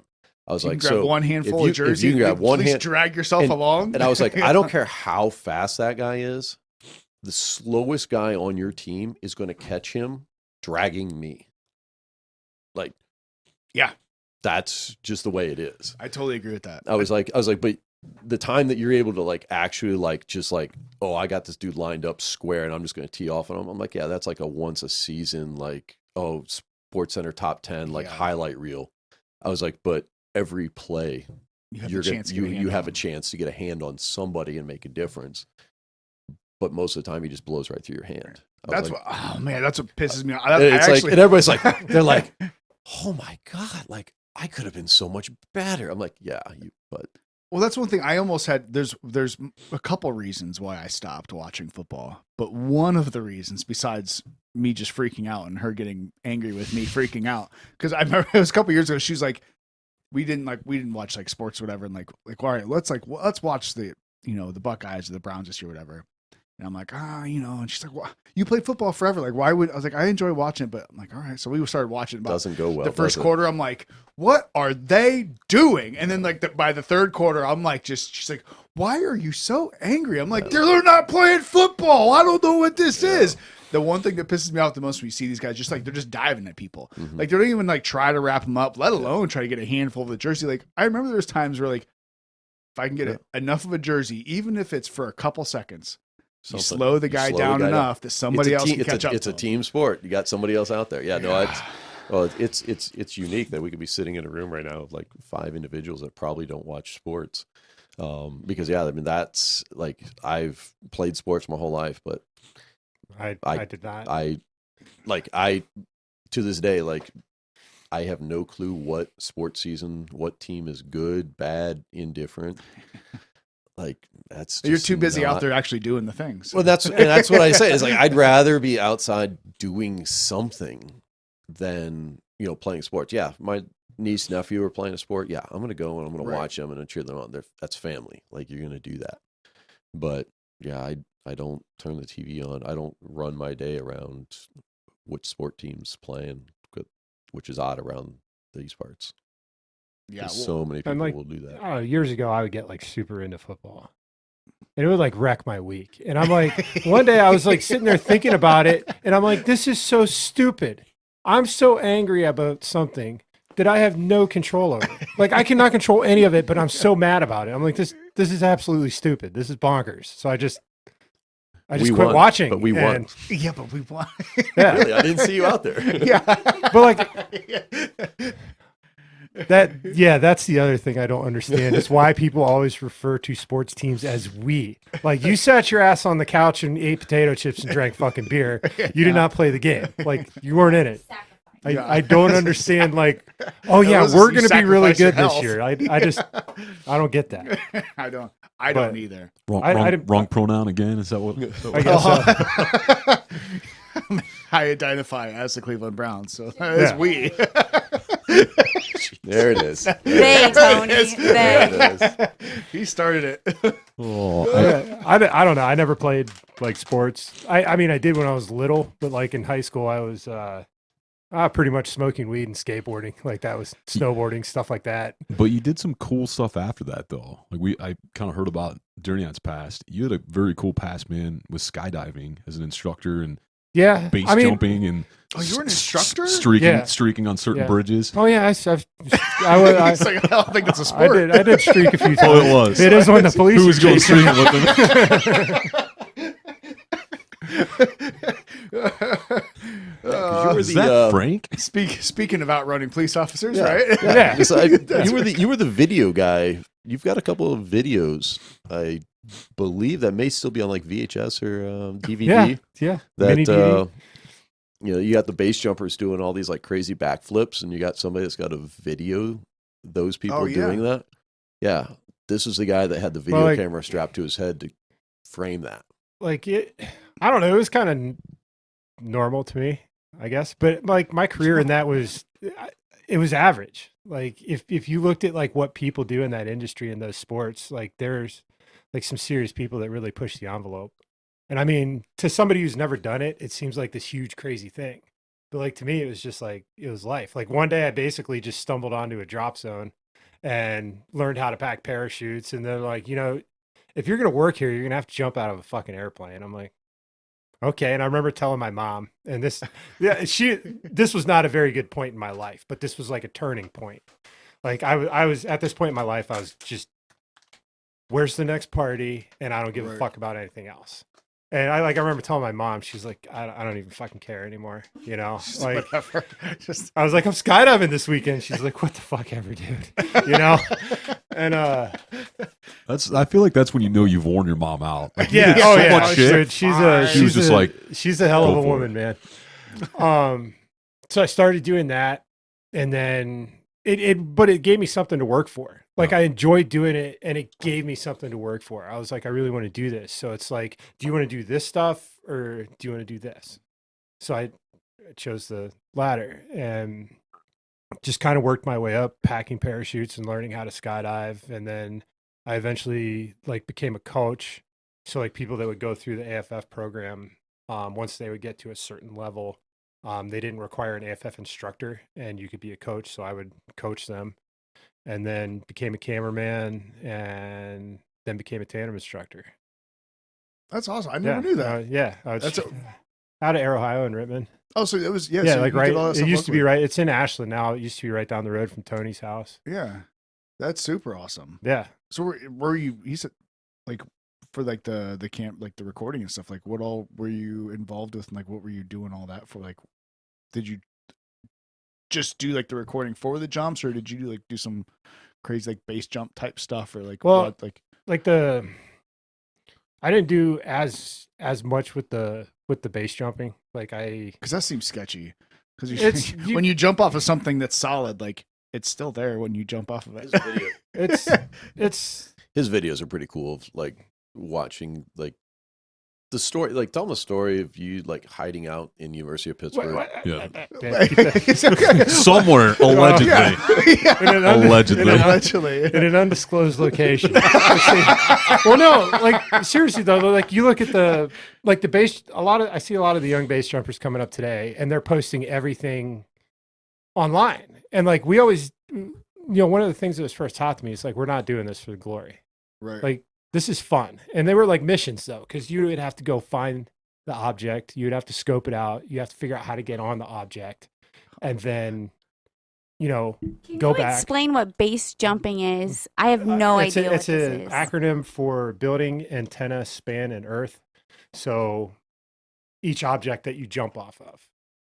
So Basically, not out of a plane. you're using a parachute to jump from these objects. Sorry, I should have said that part first. Everyone else seemed to know, so everyone yeah. else might, but I So did not. You're basically using a parachute to jump from a fixed object. and this particular building on a campus somewhere. Said too much. Do you mean like bleep that out? we basically that. like we had to go into the building and kind of sit there and wait for it to get dark. And I mean, there's college students, and we were young, so we looked like a bunch of college students. Nobody thought anything of it. And then you Just those basically big like, backpacks. yeah, Funny looking backpack you have, Yeah. there, sir. So My you- books are odd. Yeah. you take It's this an elective. elevator up to the top of the building, and then you actually had to rappel out of a window down to this landing, and you had to have the guy in the building would pull your ropes up, then he would go to the getaway car. So once you're there, like That's you have it. to go. Like, and I've walked off of base jumps before because I had this weird feeling. I'm like, it doesn't feel right. Like not doing it. And once you're out there, it's like you're doing it, or you're going to call the police and tell them where you are, and they're going to come So they open a can window get you for you, down. and you're going to get in trouble. So, but it was kind of the coolest one I did, and I just remember standing on top of that building, like, holy shit, dude, this is insane, and just jumping. I remember like flying over people, and like I remember landing, and like I was notorious for crashing my base canopy. I just couldn't land it for some reason. And here it is in like pitch black. I'm flying. I'm like, oh god, this is gonna hurt bad, because I couldn't exactly see where the ground was. Hoping you don't hit like a light And post or I something just- like that. No, Just- no objects. Like you Oh, can see like so the you- objects. your perception's a Right, bit more depth off in the perception. dark. And I had like the best landing I ever had on it. And I just remember packing my stuff up, and I hear someone go, "Oh my God, there's people flying over us." And I'm like, "Oh shit, we got to get the hell out of here." But yeah, the base jumping was more fun just because it was like you and your buddies out there like completing these missions, you know. And skydiving, I don't know, it was a good time, but it kind of turned into more of a job Right. at a point in time, which some people, I mean, my buddy that got me into jumping, he's out in Colorado, and he still jumps every weekend. He's still hammering, you know? Didn't you have a pretty close call? Yeah.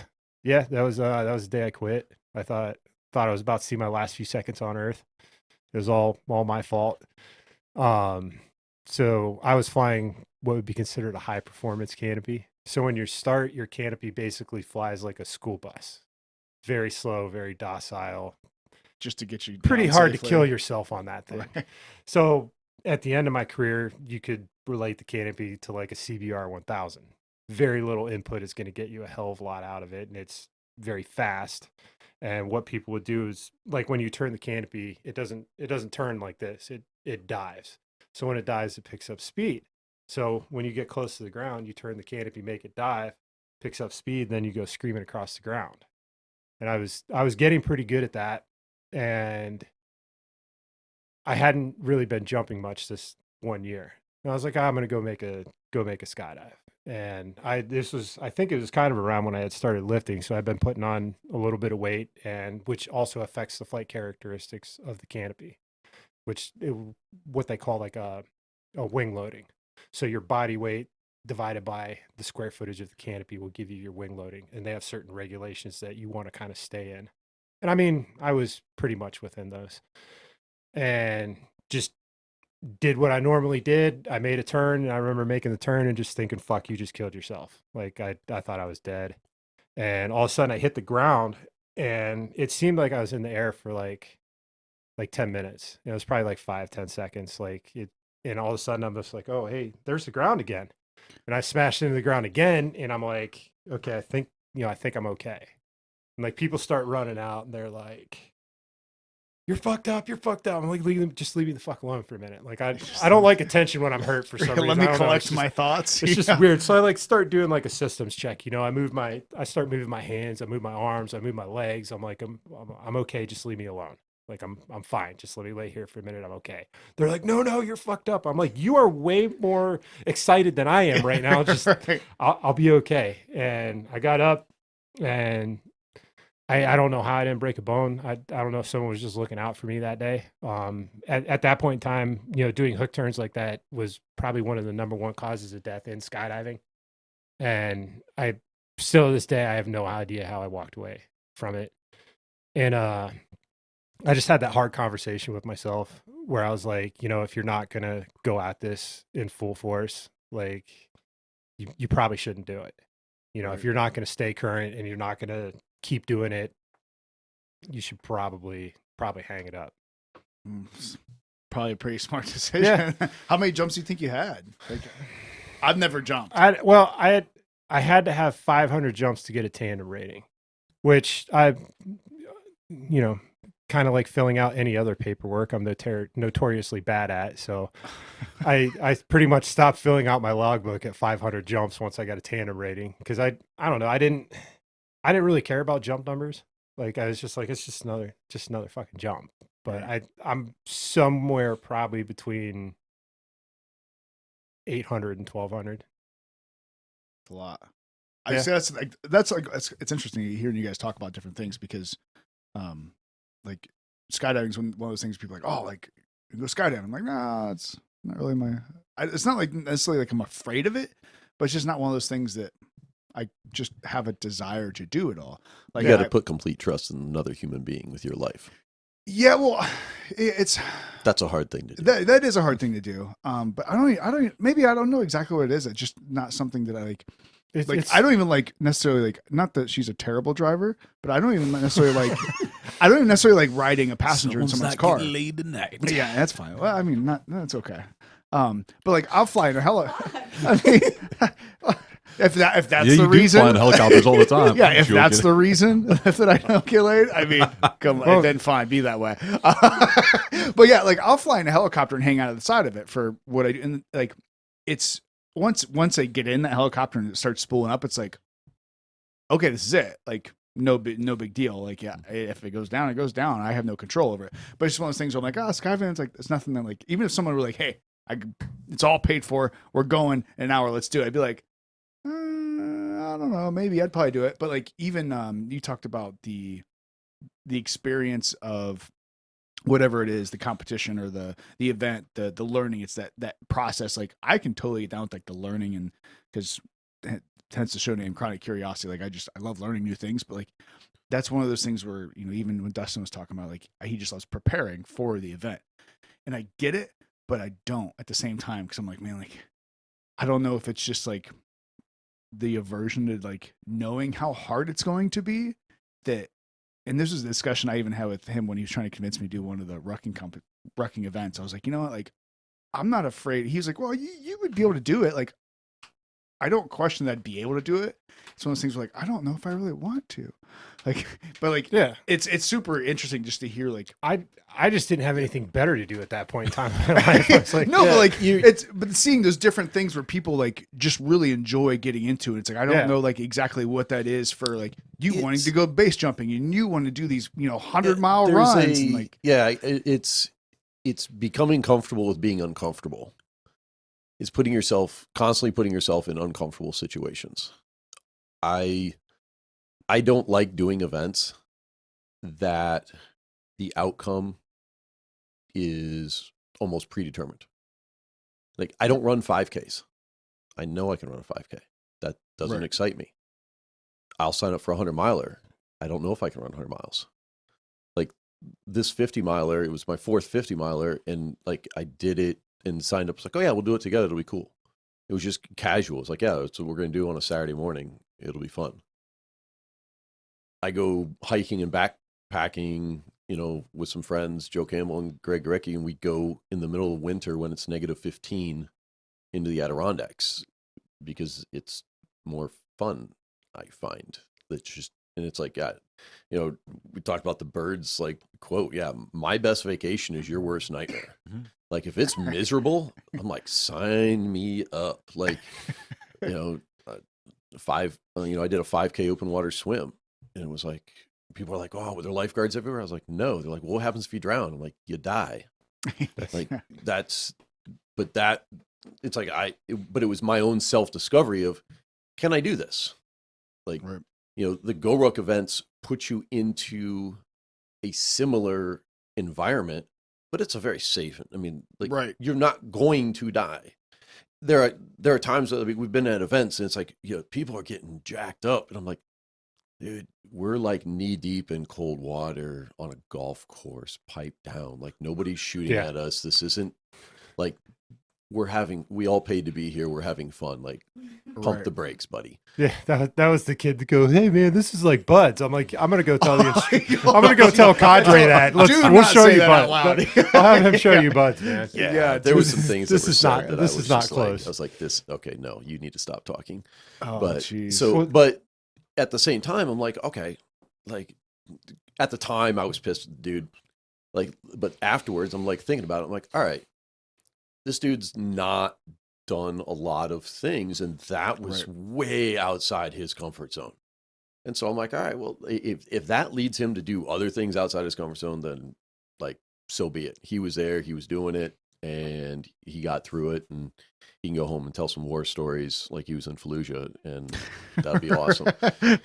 But but those are the events. So it's like, yeah, him sign up for 100 miler. I'm like, yeah, I can equate to that. Like, people are gonna look at him like, dude, you have no business doing that. I'm like, no, yeah, go do it. Like, that's what you want to do. Like, yeah, is it gonna suck? Sure, but it's also gonna be the most amazing time ever.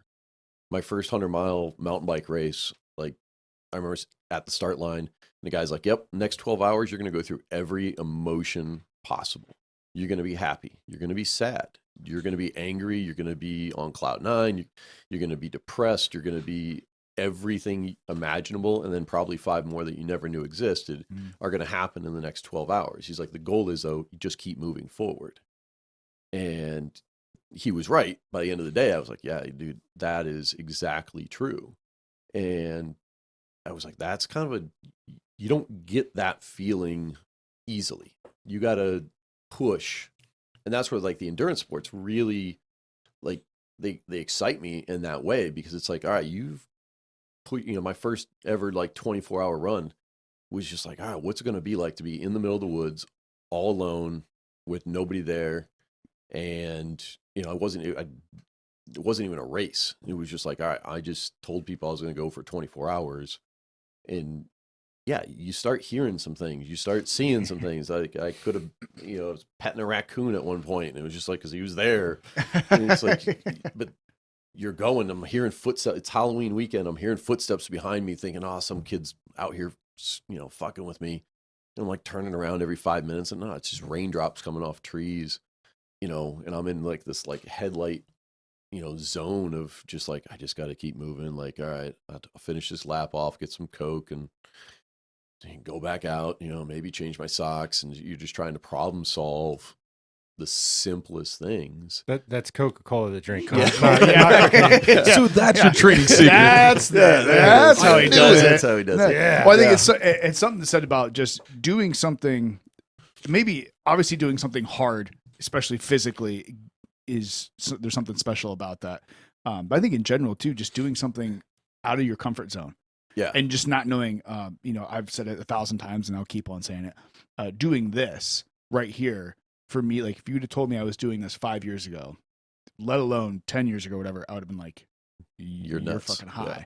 Like, because talking to people and just having a conversation, like, scared me more than, like, I'd much rather go do all three ruck events on the weekend than talk to somebody for half an hour. And, just what like the physical side of things is almost the easy part of the endurance events. It's the mental side. Yeah, that'll break you down. The human body is an amazing machine in what it can put up with. This, the 4 inches between your ears will shut you down every single time. I mean, you're doing, Murph every day for 30 days.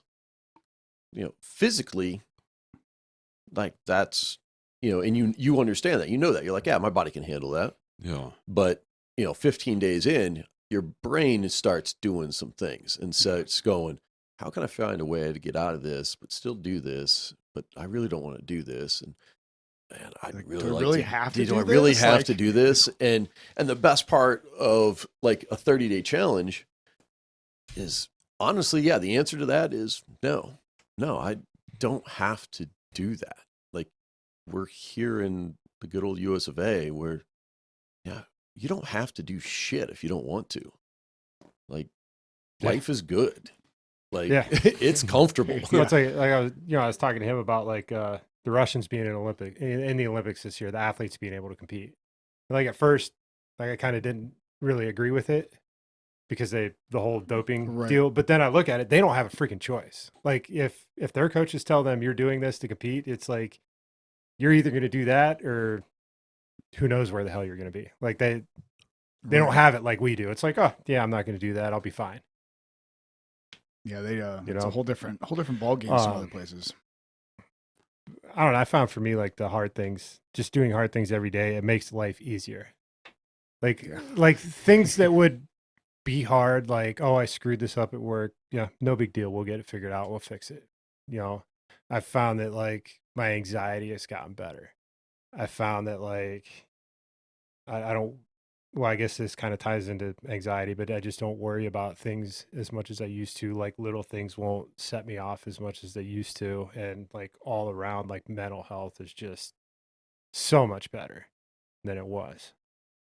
Yeah, and even I mean, like you said, the mental aspect of it, like doing something hard, like even as a lot of people just being completely honest with people can be really hard. Like you said at work, like, hey, I screwed something up. A lot of times people are like, oh man, I screwed something up. Okay. Your brain starts going, okay, so how can I not get in trouble for this?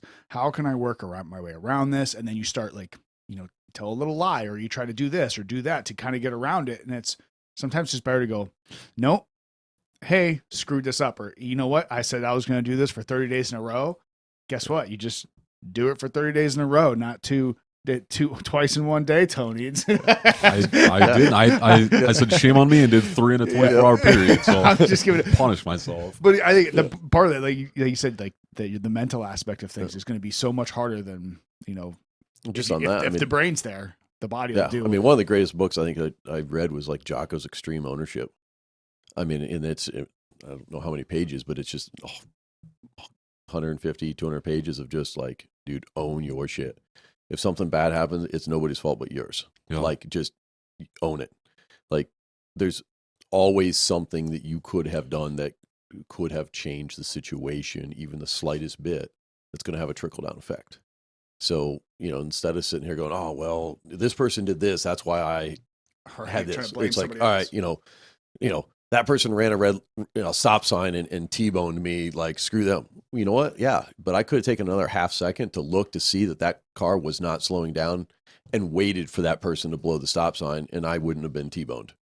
Like, yeah, even in a horrible situation, we can always take a little bit of self-reflection. Yeah, it still sucks. We're going to get fired up about it, but you know what? Yeah, you were part of it as well. Like, own it. Look out for it. Yeah, I remember kind of learning that at about 16 years old. I got in a car accident. I had to go to some class, and that was the first thing they said. They said, it doesn't matter what you did. If you're sitting here, it was your fault. And I'm like, You're like, what dude. yeah, I'm like, I on. had hit ice on a bridge, Like, yeah. and I was going 25 miles an hour, and I'm like, that's not my fault. And then I started thinking about it, and I was like, oh shit. Like, I could have been a better driver. I could have not been driving a rear-wheel drive Mazda RX-7. There are steps that you can take. Yeah. It's hard to take that like self-reflection sometimes and be like, all right, well, how could I have changed this situation and made it better? What was it? Joe Copenhaver said, being honest with yourself. No, I think you said it. Yeah, he started off being honest with your self-appraisal, and I was like, who? And then that, like you said, accountability and responsibility. So, which seems to be lacking these days. Well, maybe it's not as lacking as we think. It's just what it's shown. Yeah. Do you guys have a timeline or anything like that? I didn't ask you beforehand. No. If you guys had a. I know he's got to get his 12 miles in today. Or whatever. Saturday, man. Hey, we already got did we got 10 that. in this morning. We did that. We got that in early. So anything this afternoon's just a bonus. Yeah. Andy, do you want to talk about that kids are able to come to this event and what ages it would be appropriate for? Yeah. Because we didn't touch base on Can I that. use the Yeah, we'll pause it real quick. Yeah, we'll take a quick break. Cool. I could do the same. I'm gonna pee my pants. Coolio. So back from the bathroom break. Do you want to? So before we took the bathroom break, you had mentioned the kids thing. Do you want to just we could just give you a 1-minute spiel like about the whole thing to go through all of the. As far as what the workout's going to be, I mean, just you could do like a little commercial for us, like because you're going to do all of the things. You have the kids and all the. Do you want to kind of run through what all you're going to have going on October 2nd? So we'll start with like the signing up. So I'm going to have a link on my Instagram. Durniat will have a link on his Instagram, which will run through Eventbrite, and people can sign up through there. I'm also going to have sign up sheets at Durniat's gym and at JAFB at the brewery, and Flex yoga. probably one at Flex Yoga as well. So if people want to just sign up there, if they don't want to do it through Eventbrite, they can do it that way. And I mean, you're going to get like a t-shirt and a goodie bag from like all the sponsors. And so that's kind of how you're going to be able to sign up. And that's October 2nd. October 2nd. Okay. So what all's going on? Because I know she asked about the kids thing. Yeah. Yeah. So last year, a lot of kids came. And I mean, they had fun. Kids, you know, they wanted to do what their parents were doing now. And I kind of felt bad that we didn't really have anything set up for the kids to do. And I figured maybe more people that couldn't find a sitter or something would be able to bring their kids and they would get to do some fun activities. Now, obviously, the kids' workout is going to be a little more geared towards them having fun, but them also kind of doing a workout without really knowing what they're Yeah, and for the kids, I mean, we're looking at like grade school age. So we've got Jill Hartman is going to come in and lead it. So we've got a special instructor just for that's going to be supervising all the kids. So it's not going to be Andy and I looking over a bunch of little ones running around. And it's going to be, you know, similar team building, little Ninja Warrior-esque, you know, That's cool. same mentality that, you know, I put towards the adults, which is everybody has fun, nobody hurts themselves, everybody goes home with a smile on their face and is happy. That's how we train the kids. It's you know, it's not sets and reps and strict hardcore, you know, training. Yeah, we're celebrating a military life. We're not trying to create little soldiers. We're having fun.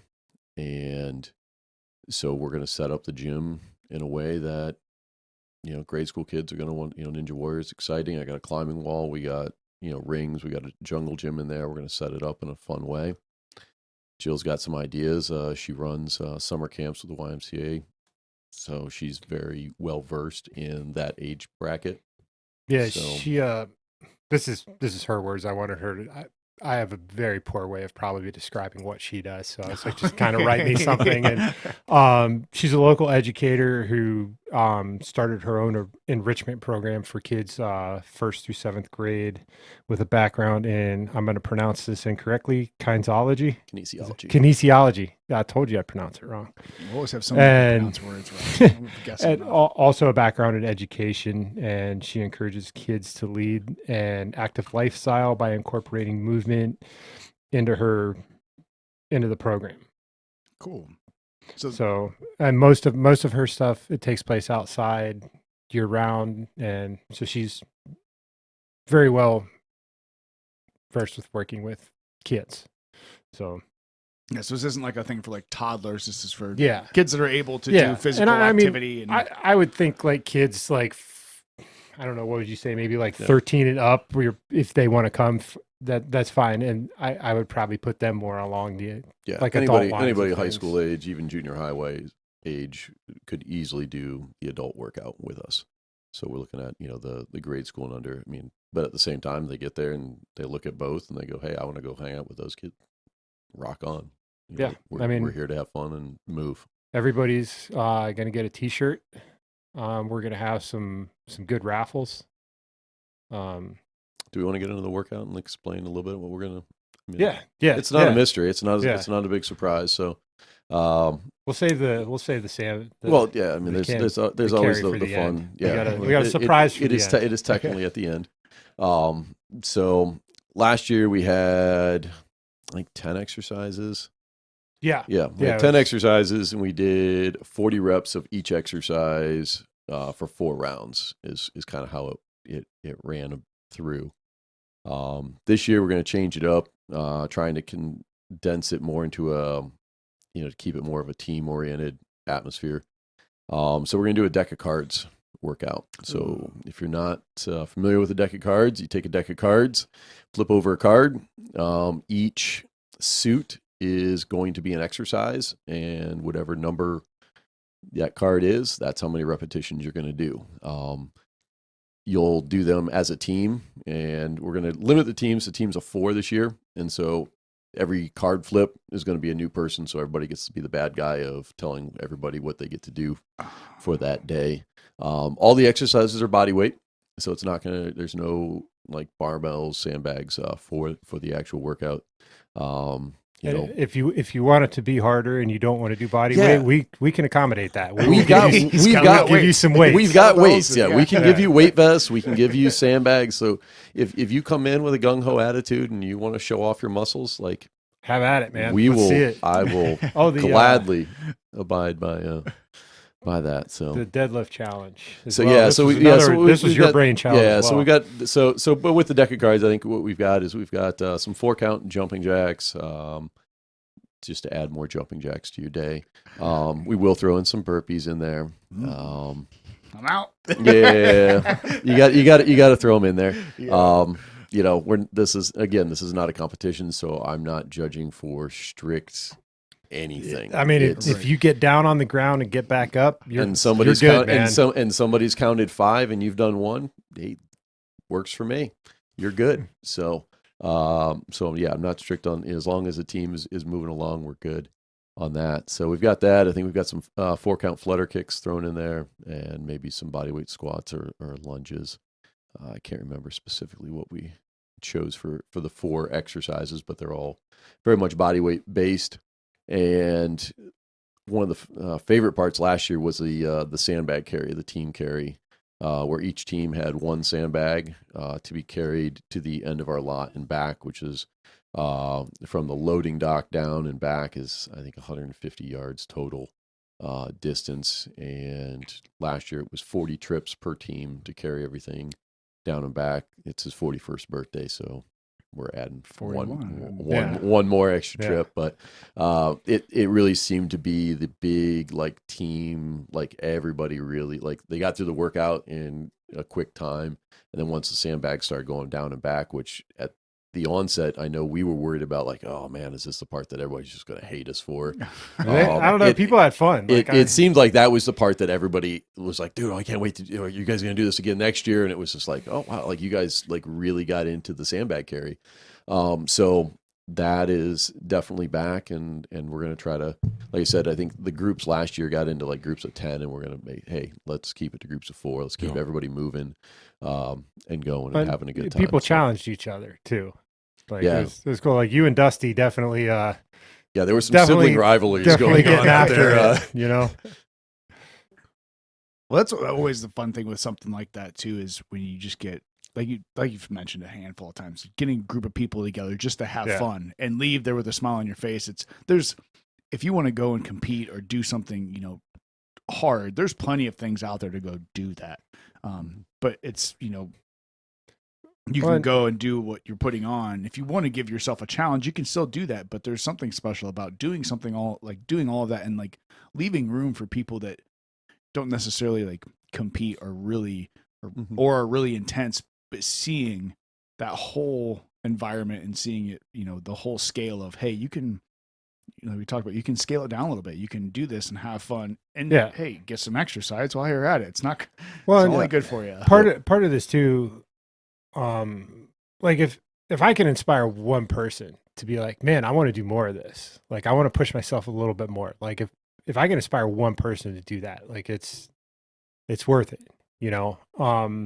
Also my ultimate goal with this is to grow it and to make it bigger and to be able to take on more charities and make it something, I mean, it already is something. Yes. But I'm new to it, so you got to start small.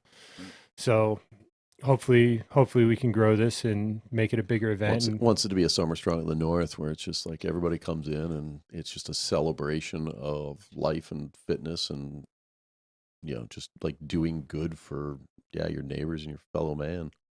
You guys did a really good job making everything scalable. So it's not like, hey, you only do 1 burpee and count it as 5. We had people, I had, I think 6 people on my team, and it ranged from, Sarah, she was almost didn't come because she was so nervous, because she was like, I don't do any of this. That was she a did big yoga thing. and that was it. And we all did it, and it was Yeah, that was a big thing so we fought fun. last year because, like I said, everybody kind of knew Andy and I's mentality and what we will do to ourselves. And that was like, I was like, listen, like, this isn't a workout for me or for him. This is a workout for everybody. And He had to tell me that multiple times. Yeah, when I was trying to plan it. I was like, dude, we're not trying to kill people. We're not man. trying to kill people. I was like, if somebody comes in and is like, yeah, you guys want to come in and you want to get after it, like, come see us. Like, we can make this a suffer fest if you want, but that is not at all the design. The design is we're having fun and nobody gets hurt. If you want to push yourself and you want to do something impressive and get into a suffer fit, like, rock on. Like, we'll be right there with you. One of the other side challenges that we're going to do, just sort of, that we'll have another like donation jar to put together is sort of a deadlift challenge. Everybody seems to love the deadlift going out there, but it's going to be one set, 50 reps. You can't ever let go of the bar and you can't rest with the bar on the ground. Ooh. For the men, it's 225. For the ladies, we'll probably have a 135 and a 95-pound bar. One set, 50 reps. You can't let go of the bar. You can only rest while standing. Yeah. And that's even after the workout, because Yeah, I'm hearing that like even if I didn't do the now, workout, now I got somebody that, he's like, oh, it's like, oh, I don't like cardio, but wait a minute, Yeah. Deadlift 225.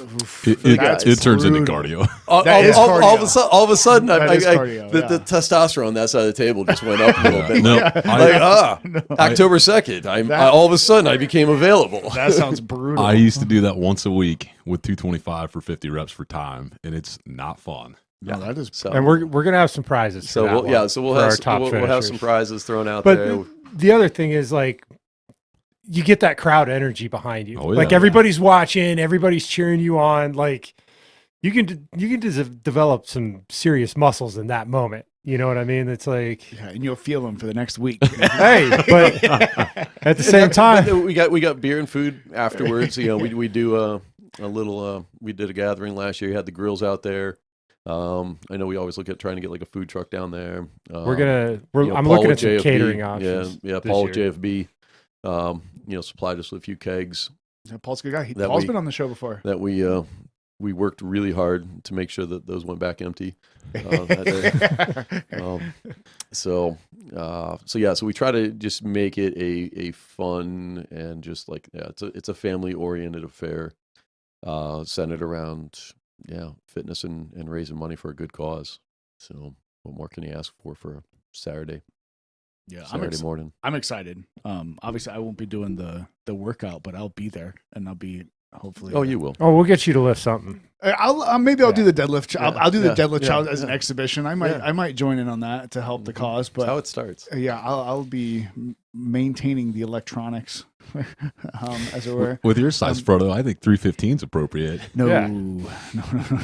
I don't know if I can think do 315 is appropriate. I'd have to work. I've been working on just like movement lately and just being healthy. Like lately, because I've talked about my shoulder problems on the show before, but like I've just been going in like trying to just move. Like I'll go in and I'll do some bench and like in shoulder stuff just to keep the shoulder moving. But it's I'm usually either doing like squat or deadlift with it. But 315 for 50 reps. It's a lot. That's a lot. Yeah, I did it the other day, but not all at once. I've been doing that. That's where I cap out at like 315 doing like sets of 10, but it's a whole 50 right in a row. That's a lot. You get that special feels. I watched him squat 315 for 25 reps one time. That's a lot. I spotted him, and towards the end of it, like I was not what you would call strong at this point, and I was like, if he goes down, we're fucked. We're both going down. I don't know if I'm going to be able to pick him and that weight up. I was like, I'm pretty much just here for moral support at this point. Sometimes you need that. So yeah, sometimes it's that's just all you need. I'll take that. I years ago I taught placebo effect is real. Yeah, you just need to know someone's there with you. Yeah, years ago I taught it was just like a small class of like, it was kind of like an introduction to kind of like powerlifting / bodybuilding, like weightlifting, I guess would be the way to put it. And towards I don't remember how long ago, it was like 12 weeks or something like that, but it was quite a few folks that had never, squatted or anything like that. So it's like we worked our way through it, but it was neat to see. I had this one kid who couldn't body weight squat without almost falling over. So like he had never lifted a barbell in his life, and by the end of it, he was deadlifting twice his body weight, which was super cool to see. But then like towards the very, very end, once all of like the fundamentals and stuff were in there, I was like, I got a surprise for you guys today, and it was at a CrossFit gym. So like the local, I don't know what you call him, like their top CrossFit guy at the gym. I talked to him before the class started because like there was a CrossFit class that just ended as my class was starting. He's like, "What do you got going on today?" And I was like, "Oh, it's something special today." He was like, "Oh, really?" He's like, "What do you got?" So I told him. He was like, "Well, I might do that with you." And this guy like just finished a CrossFit class, and then he was like, "Well, I might do this with you." And then so like they came in, the class members, and they're like, "All right, what we got today?" And I'm like, "Oh, it's something special today." And they're like, "Uh-oh." So I told him, I was like, I just kind of made this up. I was like, this is the devil's workout. So it was a little bit of CrossFit mixed in with some weightlifting kind of it. So it was 60 minutes to do 60 reps of squat, deadlift, and bench at 60% of your max, because we had all gone through and found like what their max was. And they're like, "Well, it's only 60% of my max. That doesn't sound too bad." And I'm like, "Oh, yeah." And they're like, "Well, you're going to do it with us, right?" And I was like, "Well, I wasn't planning on it." And I was like, "I just ate." And I'm like, yeah, I'll do it with you. Oh man. Good answer, Fred. Yeah. I don't know. I did it. And like, well, about 3/4 of the way through, I'm like, guys, I think I'm gonna have to stop and puke. They're like, "What? Really?" I was like, "I told you I don't eat before I lift." And I like went in, puked, and come back. I was like, "All right, let's finish this out." Like, but doing reps like that is just, you forget that. Like you said, like you go in heavy lift, it's like you're only under tension for a couple minutes, but man, when you have that under tension that long for that Death many by reps, 1,000 cuts. Yeah, that's ultra distances. Yeah, death by 10,000 steps. You gonna go over 100 miles, or have you? I've not 75, 76 is my farthest in 24 hours right now. So yeah, no, so I've got these next 10 months, I'll be in medic school. And then I think the first race that I'm looking to, jump back out there with is doing Rim to River next November, which is what he's doing this November. So that'll allow me to finish up a school and give me approximately 6 months to get back into 100-mile shape. I was going to say, you got him into this craziest. Yeah, now it's like, yeah. So, so I'll be medical support for a few races. And so, yeah, like I remember signing up. I'm like, hey, I started researching ultra running a little bit, and I'm like, people have like these pacers and like all these crews and all this stuff. He's like, yeah. I'm like, huh. Well, pacing once again, is, I put the cart a little ahead of the horse on this one. No, you learn a lot by pacing. I mean, pacing is something that is just like, if you ever get a chance, like go out late to an endurance event and see the people that are like truly pushing themselves. Like the guys that win, those people in the front, I mean, they're phenomenal athletes. Don't get me wrong. But I mean, you want to see what the human spirit can push through. Like, show up late at a race for a 100-miler, it's that 2 a.m. to 8 a.m. They've been going for 24 hours. Like, watch those people. Like, you're going to see some amazing things. I've paced people, and it's like, I remember finishing my leg and just looking at this woman's husband going, I don't know how she's still moving. I'm not telling her that. I'm just telling her, yeah, you look great. Keep going. Keep moving. And he just looks at me, he's like, so what's going on? I'm like, I don't know how she's still standing, but she's still moving. Got in the aid station, we basically, changed all her clothes, changed her stuff, got her, as much fed as we possibly could. And she took off from the next two people. And I just looked at him. I was like, she's moving. I don't know how. I was like, she probably needs to go to the hospital here when she's done. And then it's like, you find out afterwards, like, yeah, she tore her Achilles, had a, hamstring rupture, and she was still freaking cruising down the trail.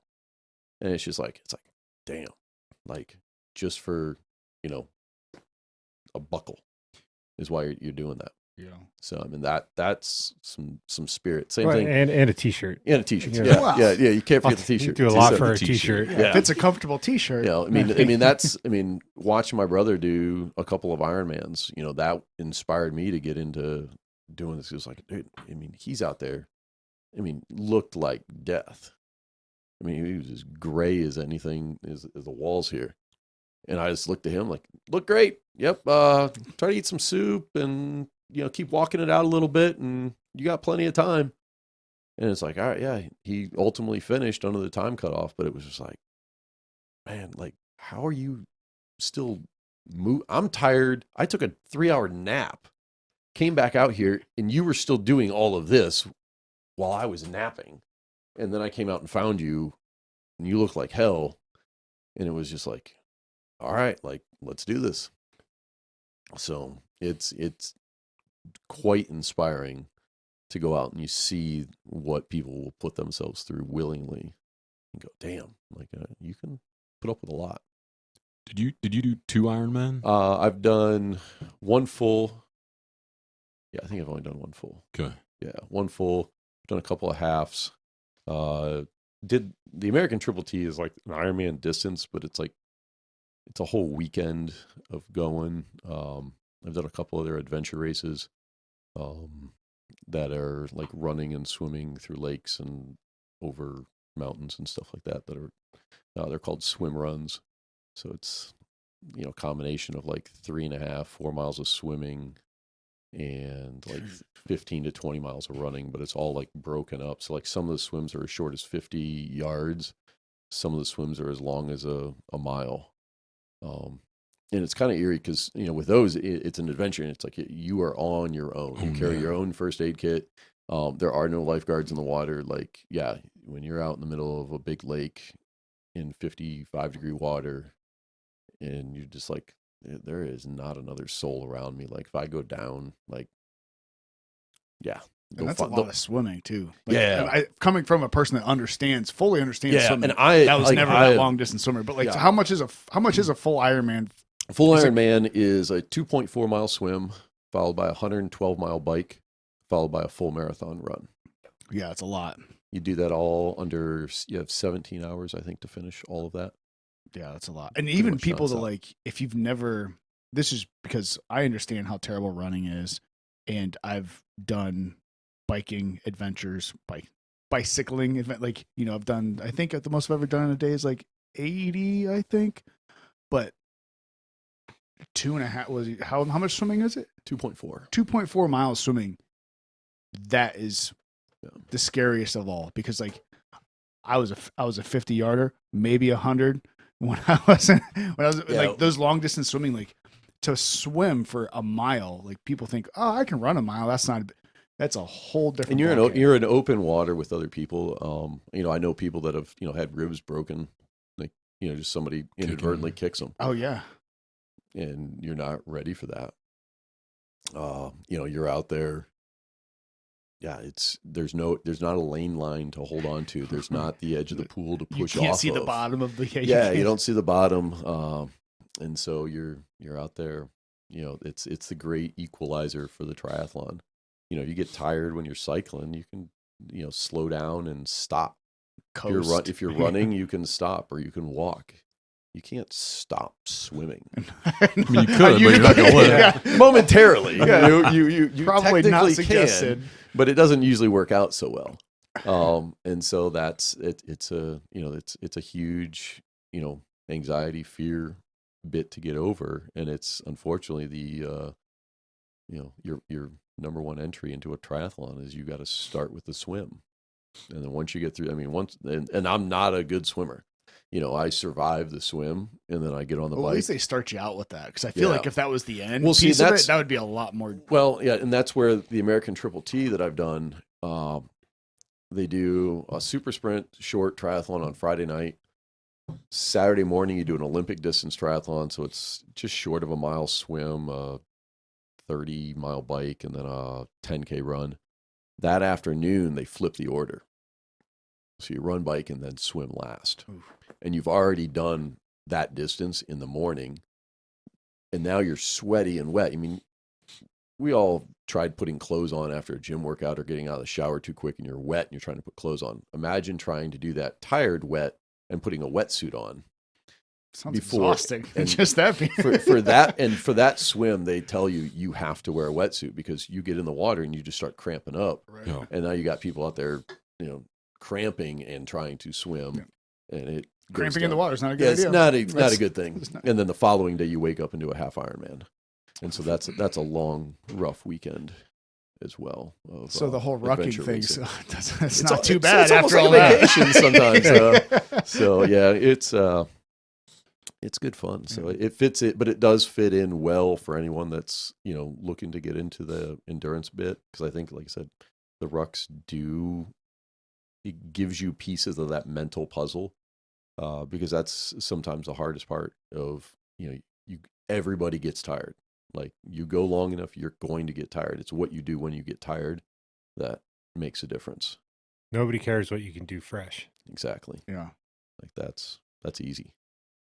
Yeah, I think it's an important piece of it too. Is what do you do when you get tired, particularly when you're, swimming, or when you're in the middle of a ruck out in the middle of nowhere and you're not in the middle of a city. Like, you're exposed. You realize you can't just stop. call for help. Yeah. So like when you get done but when you get done doing that, you go, oh, I can do that. Like that's. Yeah, it's empowering. You realize like sense. you don't have any other choice, but when you get done, you go, "Oh, I got through that." Like, yeah, I've taken a buddy that he grew up in the city for most of his life. I took him backpacking up in the Adirondacks, and we get 8 miles away from the nearest road, and he's having a mild panic attack, and it's just like, I'm like, if you get hurt out here, it's 24 hours before somebody's even going to know that you're hurt. And it's just like, there's no cell service. It's at best, somebody's got to hike the 8 miles back to the road to drive 2 miles to get cell service to alert the sheriff's department that you're even hurt. So I was like, it's easily 12 plus hours before somebody even knows you have a problem. I was like, there's a reason why we take things very seriously when we're backpacking in some of those adventures, because you're just so isolated. Yeah. And it's, you don't want to be in just enough shape to get the job done. Right. You want to be in enough shape to be able to get the job done if things go wrong. And that I was like, I always want to have a reserve.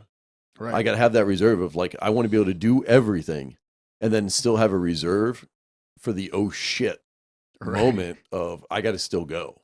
Because if the event itself like throttles you, okay, that's great. Your limit is 12 hours for that day. You've got nothing else left. You're useless then. You got to be able to do the 12 hours, and it's like, oh yeah, you just got called out again. You got to go. Right. Guess what? You got to go.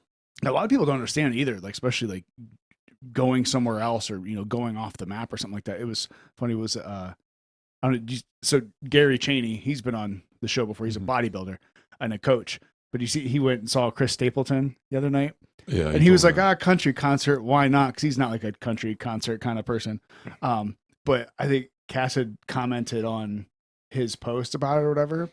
I don't remember what it was. We said something about like living in the country or something like that. Oh, it was a post about his daughter. Oh, that was his daughter. Yeah, and I said if they lived closer, I would offer to babysit even if it wasn't needed. And he said something about, that's it. I'm moving to the sticks, but you guys have to teach me to survive because the grocery store is too far away or something like that. It's got to take like 20 minutes to get to the grocery store. And it's like, you realize when people live in these cities, they don't like, if you've never had to, hey, it's going to take 12 hours if we need something to go, oh, you mean there's not a Walmart's right down the road? Yeah. Like, well, there's conveniences in the city that are just irreplaceable. And you get out in the country and it's hard. You guys aren't that far out of town, but it's like if you guys got to call 911, it's probably a 20-minute wait. It's not terrible because there's a state right on Route 3. There's a volunteer place that they do pretty well. Cannon.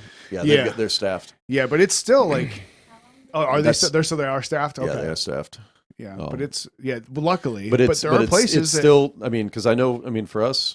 Like if you, in around Mohican, I mean, it could be 15 minutes before we get to you. From the time you call to the time we can get on scene. I mean, it can be 15 minutes could be a lot. Could be a lot, and then it's we're far enough away from the hospital, so that's 15 minutes that we get to you.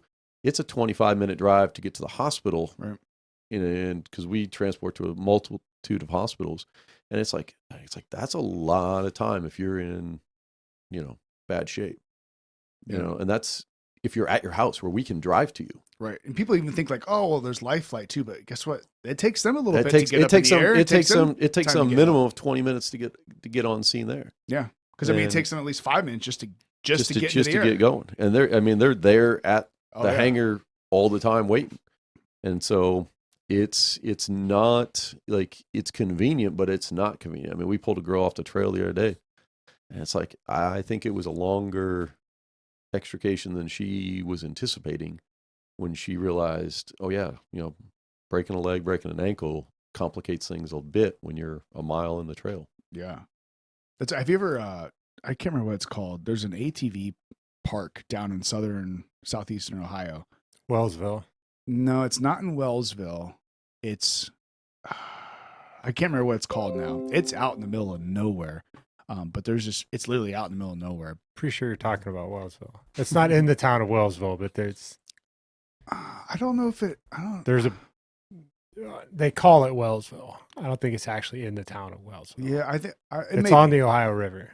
This one isn't quite on the. It's down that way, but I don't. Okay. I don't either way, but there's like just these cliffs and stuff where people will just launch these ATVs and like all-terrain vehicles and stuff just like over the edge, and it's like, oh, hey, there's a cliff there. Like even like they said, like life flights down there like at least once every weekend, and like people just dying. It's like, like they're so remote that you just can't get to them. You can't get to them. Like and you're down in the middle of this ravine. Like what are you gonna do? Like you see people on these 4-wheelers just drinking, being like half wasted, and like going on these 4-wheelers. Like what do you think is gonna happen when you launch yourself over that cliff? I'm pretty sure that's Wellsville.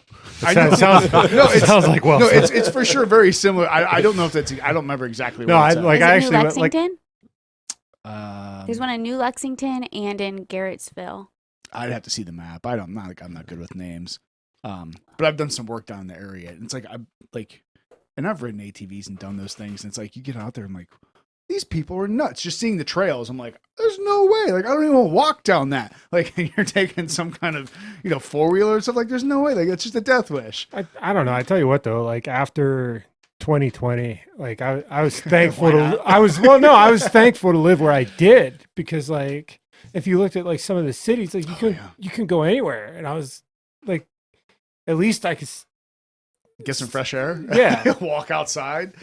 Yeah, we've talked about that before too. Like man, like I've been to the city, like, and it's a really awesome place. Like I've been to New York quite a few times. Like it's a really awesome place to visit, and like it would be a cool place to be, but and like living there, let alone trying to raise a family there, but like just living there, like when you, especially like after last year, like these people are stuck in their 1-bedroom apartments for I heard some people like didn't go outside for like 9 months straight. Yeah, it's like, man, I can't imagine what that does to your psyche. Like not even be able to, go and do something hard. I mean, it being inside affects like my personal mental state. It affects it greatly. Like I get what I don't know, I guess you call it like cabin fever would be the term for it. But like I get it very, very quick.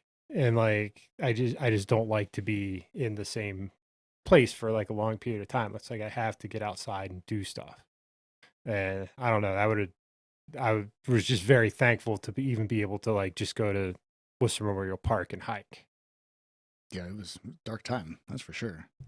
I can't imagine, like I said, I can't imagine just being stuck in a room all the time. And like I said, obviously I've made it clear of my aversion to cardiovascular activity, but like even then, like there's something about just getting out and just being outside, and you appreciated just being able to go for a walk. I'm like, oh, I can do this, and I'm not being scolded and looked down on. Right, just because someone just trying to get some vitamin D, Tony.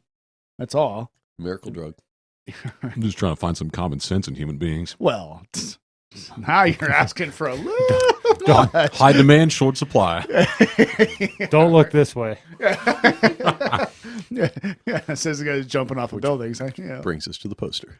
Yeah. Oh, Well, my gosh. yeah, we don't need to talk about the poster. It was a gift, so that's why it's out there. Let me ask this. You don't train as hard as you guys do without injuries. So, what do you guys have any chronic nagging injuries, and like how do you deal with those injuries? How much more time we got? He probably has a bit more than me. Yeah. I really try to stay away from like ibuprofen, but I'm getting to a point where I'm about to take that deep dive.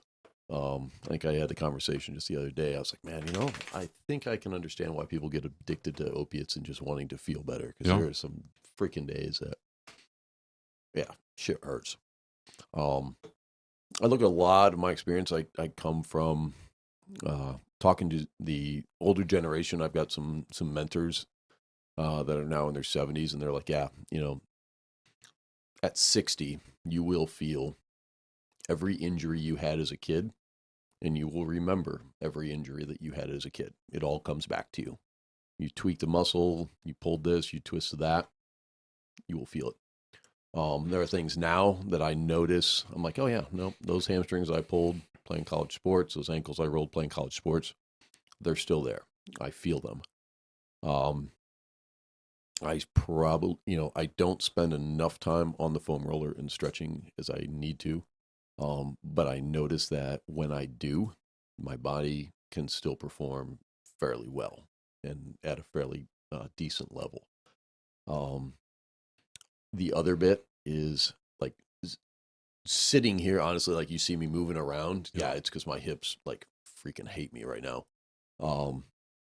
And so my philosophy is honestly, if it hurts to sit and it hurts to move, I might as well freaking move. Yeah.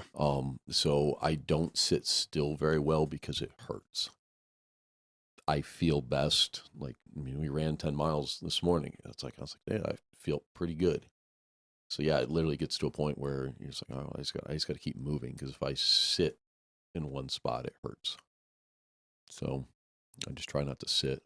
When you stop moving, you start dying. And that's that's honestly it. And so, I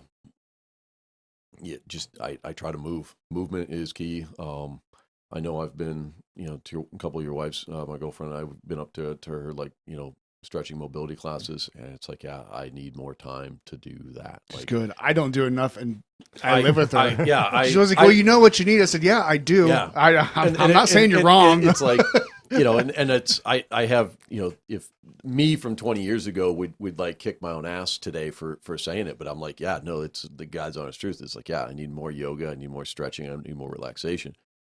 But it's also, I spent so many years learning and developing, and you talked about it earlier. It's like, all right, I don't have to go hard all the time.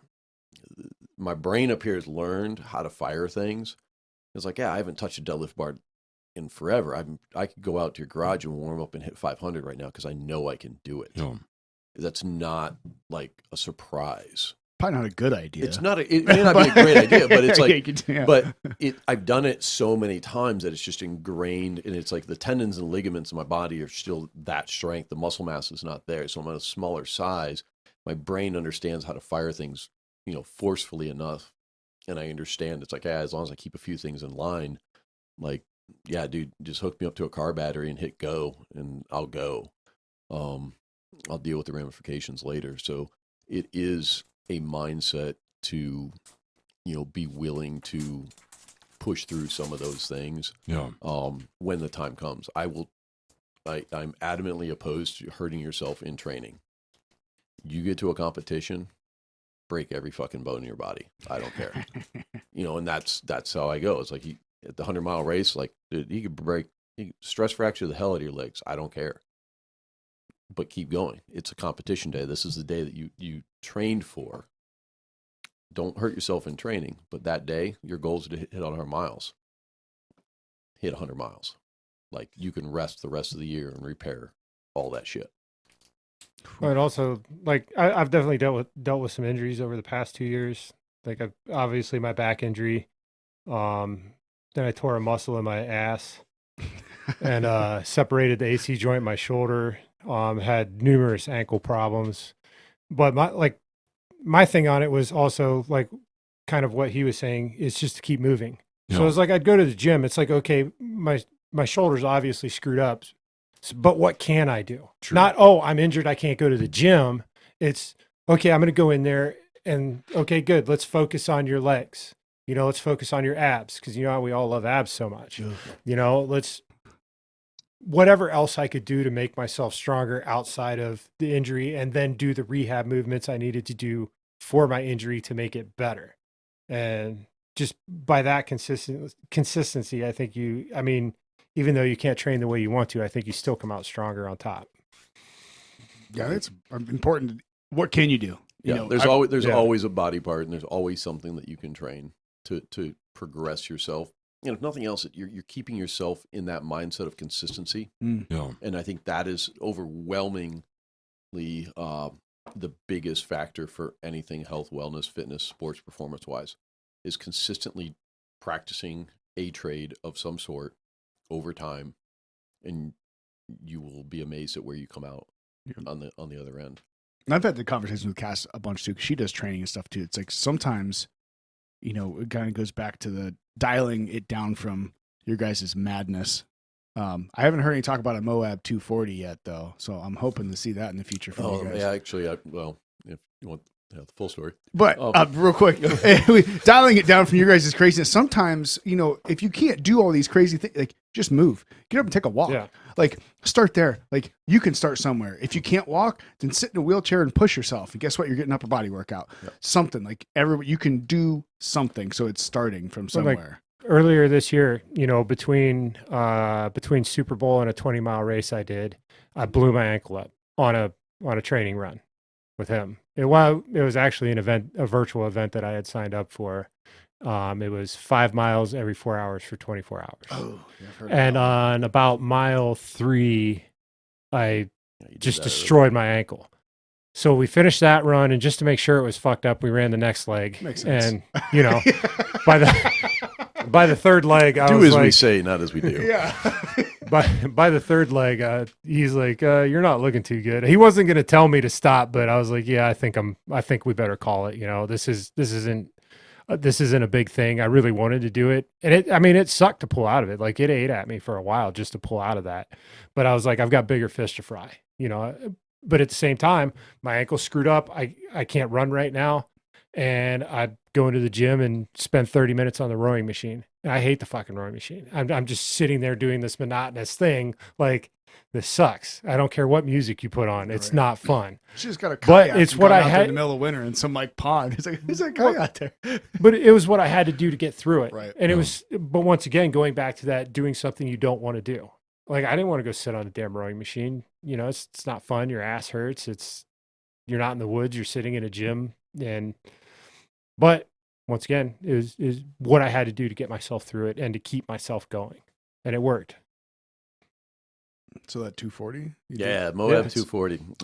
So there's actually this thing called the Triple Crown. There are 3 200-mile races in the West. There's the Tahoe 200, the Moab 240. Oh, I forget what the third one is, but it's equally gross. Equally awesome. Usually one's in August, one's in September, one's in October, I think. So they're like a month apart. But a friend of mine, like I said, the company you keep is what your definition of normal is. So a friend of mine, Kathy last year, or actually 2 years ago, she had signed up and got into the Tahoe 200, and she was looking for pacers. And so she calls me up and she's like, "Hey, you want to go to Tahoe and run 60 miles with me for fun?" She's like, "I'm doing the Tahoe 200. I was like, "Sure." So, but then COVID hit and everything got canned. So she is signed up. So they carried over to this year. I had to drop out as her pacer. I'll be in medic school. So I was like, I can't do it this year. I was like, next year, if you have anything going on, you let me know, and you'll have basically a full-time badass medic to trounce around the wilderness with you. No one better. Yeah, and I've got some mountain experience as well. So yeah, the Triple Crown 200s. So Bigfoot 200. Yeah, the Bigfoot 200. Bigfoot. There it is. There it is. So, right up my eye. So So the only way you'll get Freddie considered. Yeah. Yes. I'm not even So- a Bigfoot guy, but that sounds like fun. It sounds like fun. So she signed up. So she right now is planning on the Triple Crown next year, and I plan to be at all 3 of those next year in the summertime. Let's say the ultimate adventure. Like, Yeah, so that's so when you mentioned like the Moab 240, I was like, well, actually, hold that thought. start to get dip your toes Yeah, into it's the like water. a so. little. So there's a good chance that I will be out there running around the wilderness and the mountains for, like I said, in pacing out there at a 200-mile stretch. Some of them are pretty remote, and so I've done some 50-milers. I've been, off trail in the wilderness enough that that's my. I go out there and I'm very comfortable. You put me in New York City and I ain't got a freaking clue what to do. But you put me alone in the wilderness and I'm like, chill. Let's hang out. Let's have a party. See, I could do that. Like, but I'm more like, instead of like running around, like I'm like, hey, let's like build a house or something. Yeah. Like, can I build like a cat? Like, I'd be like, Yeah. let's figure out how to like dam this river up So- to make a fish pond. Like, that's more my wilderness. kind of. So there is a chance I'll be out there, playing in that environment. It'd be cool to, run into, some Goggins and some of those guys because they all play on that field as well. So, but like I said, it's, your definition of normal starts to change when, you listen to those guys talk and you go, yeah, that all makes sense. Like it's not, I don't look at that and go, oh my God, that's spectacular. That's crazy. I go, no, it's cool. Giddy up. Let's go. Is that true that like the female body is a little bit better set up for those ultras just because of the capacity to carry another human being, so the nutrients? Or? There's been a lot of debate. That's been a hot topic Yeah. lately. When you look at those 200, those really ultra endurance events, and you're seeing the female contestants, just beating everybody in that sense. So, yeah, as to what that, the data points right now, unfortunately, are just so few. You go to ultra events and you see a lot of the same people. Yeah. They're also really chill. Like your top competitors, like Courtney Dauwalter is the one that really, on the female side, that really, comes to mind, that she is just smoking everybody in these ultra distance events, and she's just got a motor that just goes. So we'll see as those data points expand. I think it's a culmination of just a lot of things. Title IX, got a lot more women into sports because it opened up opportunities. I think CrossFit also was a huge catalyst for sure. for females lifting and making it, acceptable, because it was that fear of, if a girl looks at a weight, she's going to turn into a dude. No, that's not how this works. Yeah, and those women CrossFit competitors did a lot more than just look at Exactly. a weight. They exactly. did a lot more Yeah, than just look at a weight. Like, So, but they made it popular for girls to want to be strong and badass. So you're having, those generations are now getting to a mature age in sports that you're seeing. And I think it's not going to, the ultra distance is, you're starting to see some of that happening. But it wouldn't surprise me if you see even, different, just even like track and field sports and stuff. Like, the guys have been playing it a lot longer. They've detailed things out. Now you're having generations of girls that started playing at that young age, Right. sports and pushing hard and chasing Big Brother around, as opposed to be told, no, get inside and sit on your ass and don't do this. You're encouraged at the age of 2, 3, 4 to do that. Well, guess what? You're going to start to see those numbers and those gaps get a lot closer because, they've got that many more years of training. You don't call it training at 2 years old, but sorry, it is. Yeah, I never thought about that way. I mean, either. it's just, you need that kind of time. I mean, LeBron James didn't just, see a basketball. No, he'd been dribbling a basketball for 25 fucking years before he won a national championship. Right. Like, it wasn't a mistake.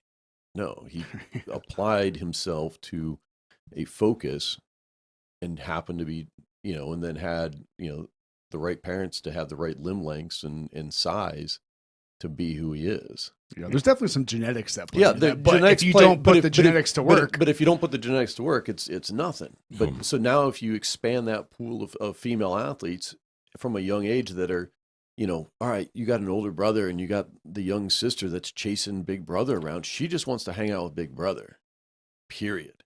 But now you have the parents encouraging that hangout and that riding of the bicycles and running around and playing on the jungle gym and then getting involved in sports. And you do that from a young age. And then when she gets to high school and decides to specialize in a sport, yeah, guess what? She's been an athlete for 10 plus years prior Yeah. to that. and her older brother's been beating her up, And conditioning her to that. Guess what? You're going to see something special occur. And I think too, And there's it's not, and it doesn't occur in a vacuum. It's just we've now, as a society, we've accepted that. Yeah, girls are going to run and play hard and get after it, and that's okay. It's not to be like you're not trying to squash that dream anymore. Right. And now they have on TV other female athletes that they can look up to right. and are already at a young age being like, I want to be like that. Mhm. Like, okay, now we've got that ball rolling. Yeah, those numbers are going to come tighter and tighter together. And now you're going to start to go, oh, who's going to win? Who's going to lose? It's not cut and dry. Yeah, I think there are some areas that it's going to be tough to ever see like Oh, there's big there are like strength and stuff. yeah, like that, there are physiological differences. Don't get me like, Yeah, I'm not going yeah, I'm down not- that yeah, road. But but like I said, I think we now have enough generations where you're seeing female performances be phenomenal. Yeah, and I think we're just scratching that surface. I would agree, and I think, like you said, seeing these female competitors or doing whatever they're doing, being out there and doing these things. I wish I remembered her name now. I listened to a discussion with this. She kayaked across the Atlantic Ocean. Oh, I'm trying to remember her name, but it was. And she she's did it from a while. Ohio. I think so. She yeah. was on Rogan. Was she- yeah, was- she's from Ohio. I can't remember if I listened to it, but it was like, wait a minute, hold on. You were by yourself. There was like, she didn't have like a trailing boat or anything like that. It was, Is it Jasmine Harrison? I don't think so. 'Cause she rode across the Atlantic.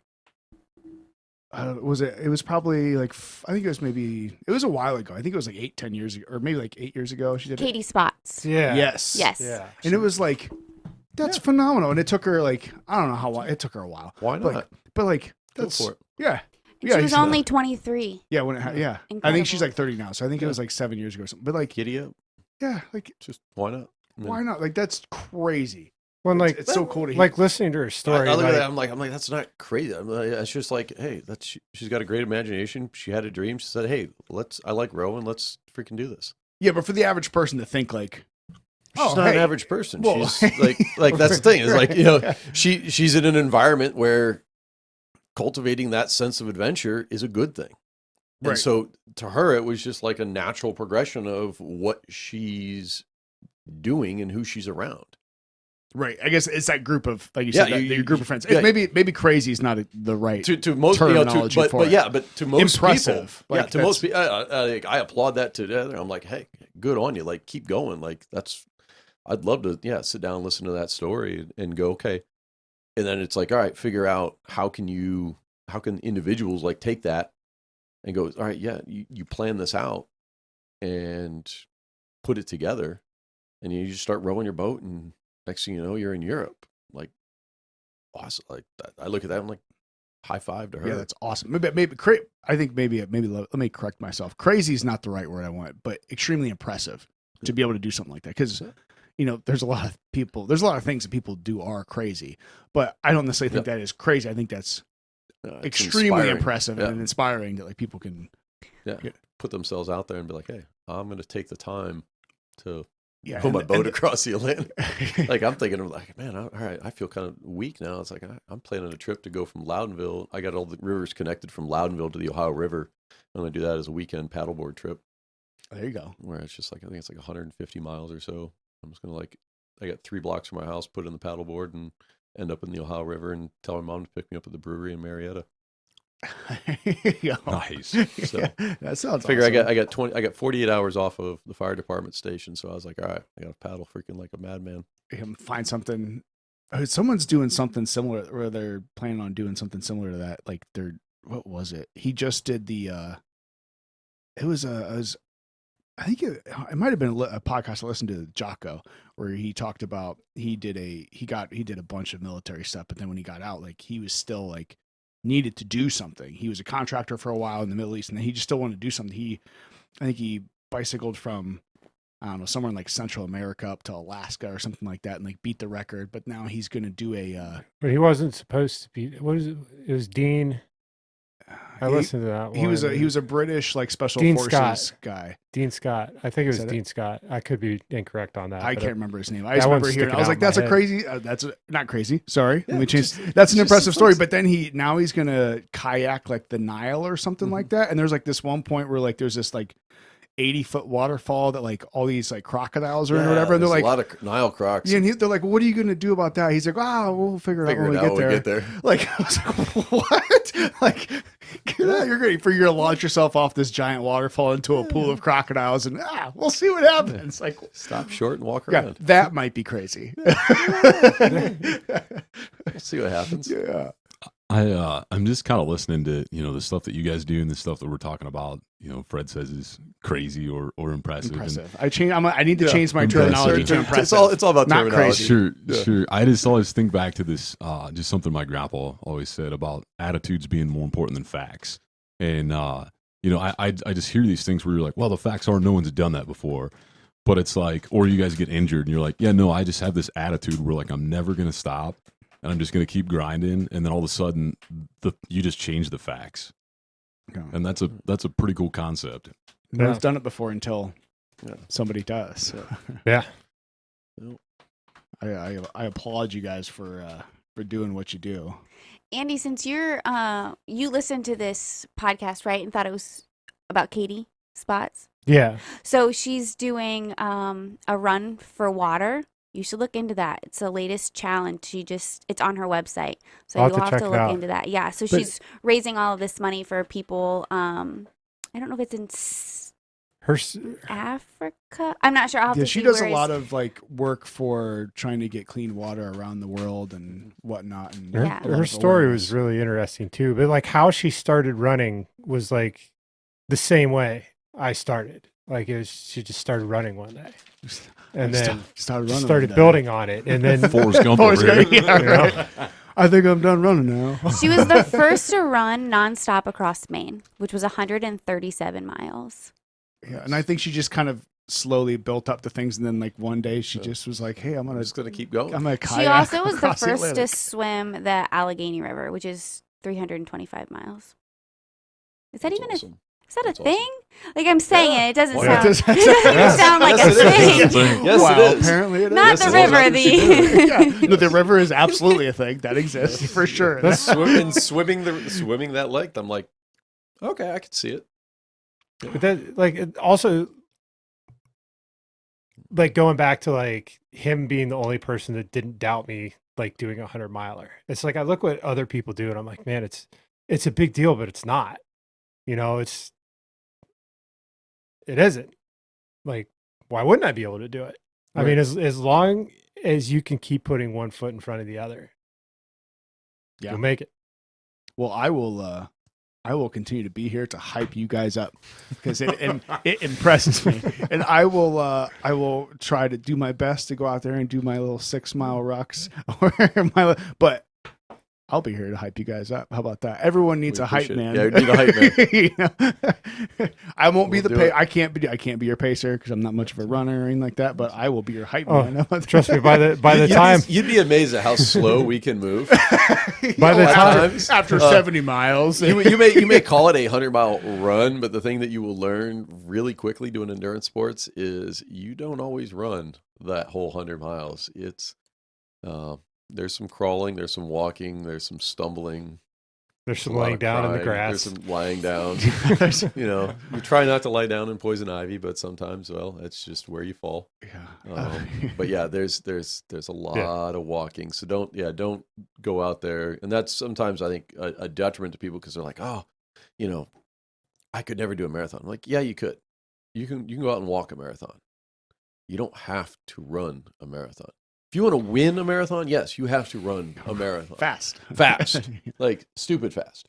But you can get off your butt and go out there and go out to, I mean, you can go out to a 5K. You will see a shit ton of people walking a 5K, and it is a great thing.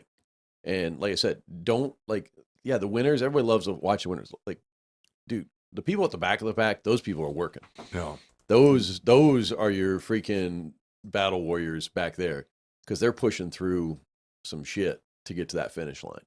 Like, those are the people you want to watch, like, cross the finish line.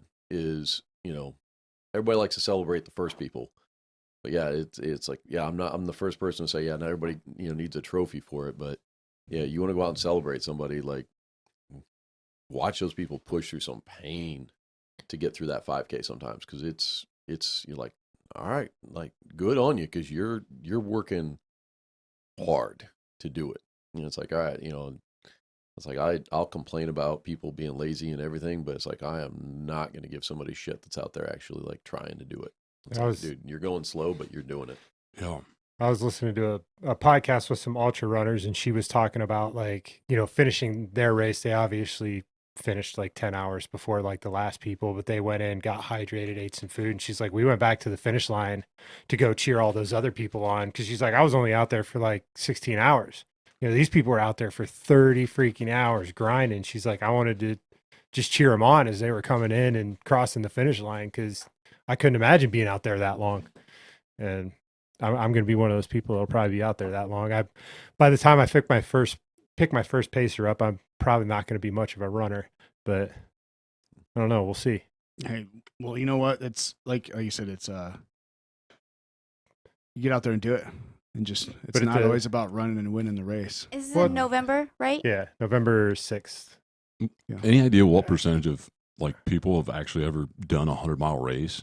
Like, oh, like compared to like population wise, or yeah, I mean, just like the sign up, like a finishing 0.1% of anyone has ever Yeah. done 100-mile. A lot less. Yeah, Than I mean, it's I don't know that math. I know, you know, some of the finishing rates are fairly decent. You know, it's most of the time they're over 50%. There's a few that are under 50% finish.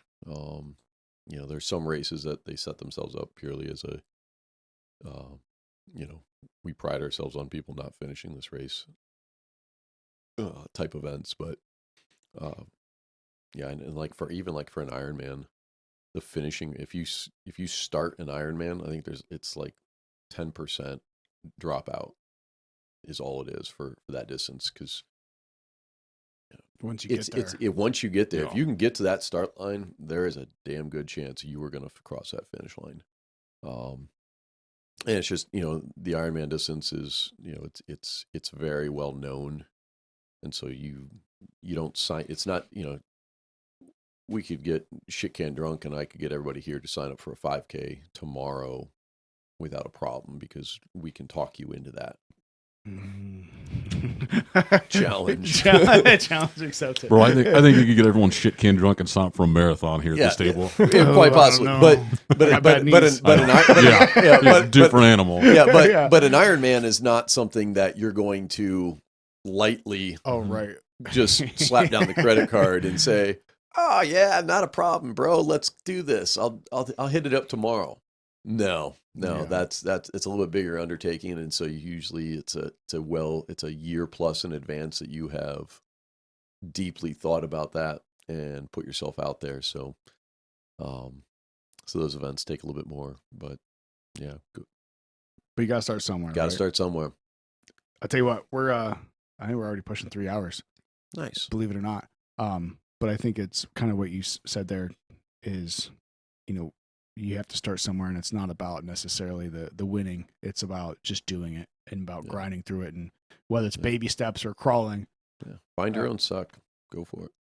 do something hard every day, right? Yeah. Cold shower, man. I mean, I get in that nice warm hot shower, and it's all comfortable, and I feel good, and I just turn that fucking thing cold. And at first it really sucks, but then it's like, it's amazing. But just it's like running. I feel like The I first wake 20 up. minutes of a run Yeah. suck. I hate it. That first mile, God, awful. Yeah, like everything hurts. I don't want to be here. This just needs to stop. And then you get about 5 miles in and you go, you know what? My body doesn't hate me anymore. May just be numb, but It's all right. But the accomplishment the accomplishment is worth it. So I it's say. like, well, I'm here and might as well just keep going. What I've been starting to do, like with my runs, is like at the end when I'm tired and I'm hurt and I want to run slower, I try to force myself to run hard because I know it's almost over. It's not a race, but I want to see that I can push myself hard at the end. And some days I do. Some days I go fast. Some days I don't go fast, but I feel like I'm pushing hard. It depends on the day, I guess. And like just like little things, like a lot of the hills we would, walk up. And like I can run that hill. So let's run that hill. So I started with little hills, Baby all steps. these little hills, I'm going to run them. And those little hills are going to equal big hills. And, running all of that stuff in training is going to equate to me being able to tackle hills better when I'm in a race. Hopefully. At least that's my theory. I mean, I've been incorrect on many things throughout life, so this could be one of them. But I think that's a good I don't metaphor know. for life. I You don't know. could do a bunch of little hills and they add up to a big hill. In So theory, this makes sense. yeah. Tony, you want to add anything on the end of that? Nope. I Just like that. Appreciate you guys coming on. Yeah, man. I really It was a good appreciate hell it. of a good conversation. Yeah. And Little enjoyed it. hills turn into big hills and accomplishments, and in theory, Yeah. that makes sense. Thank you, guys.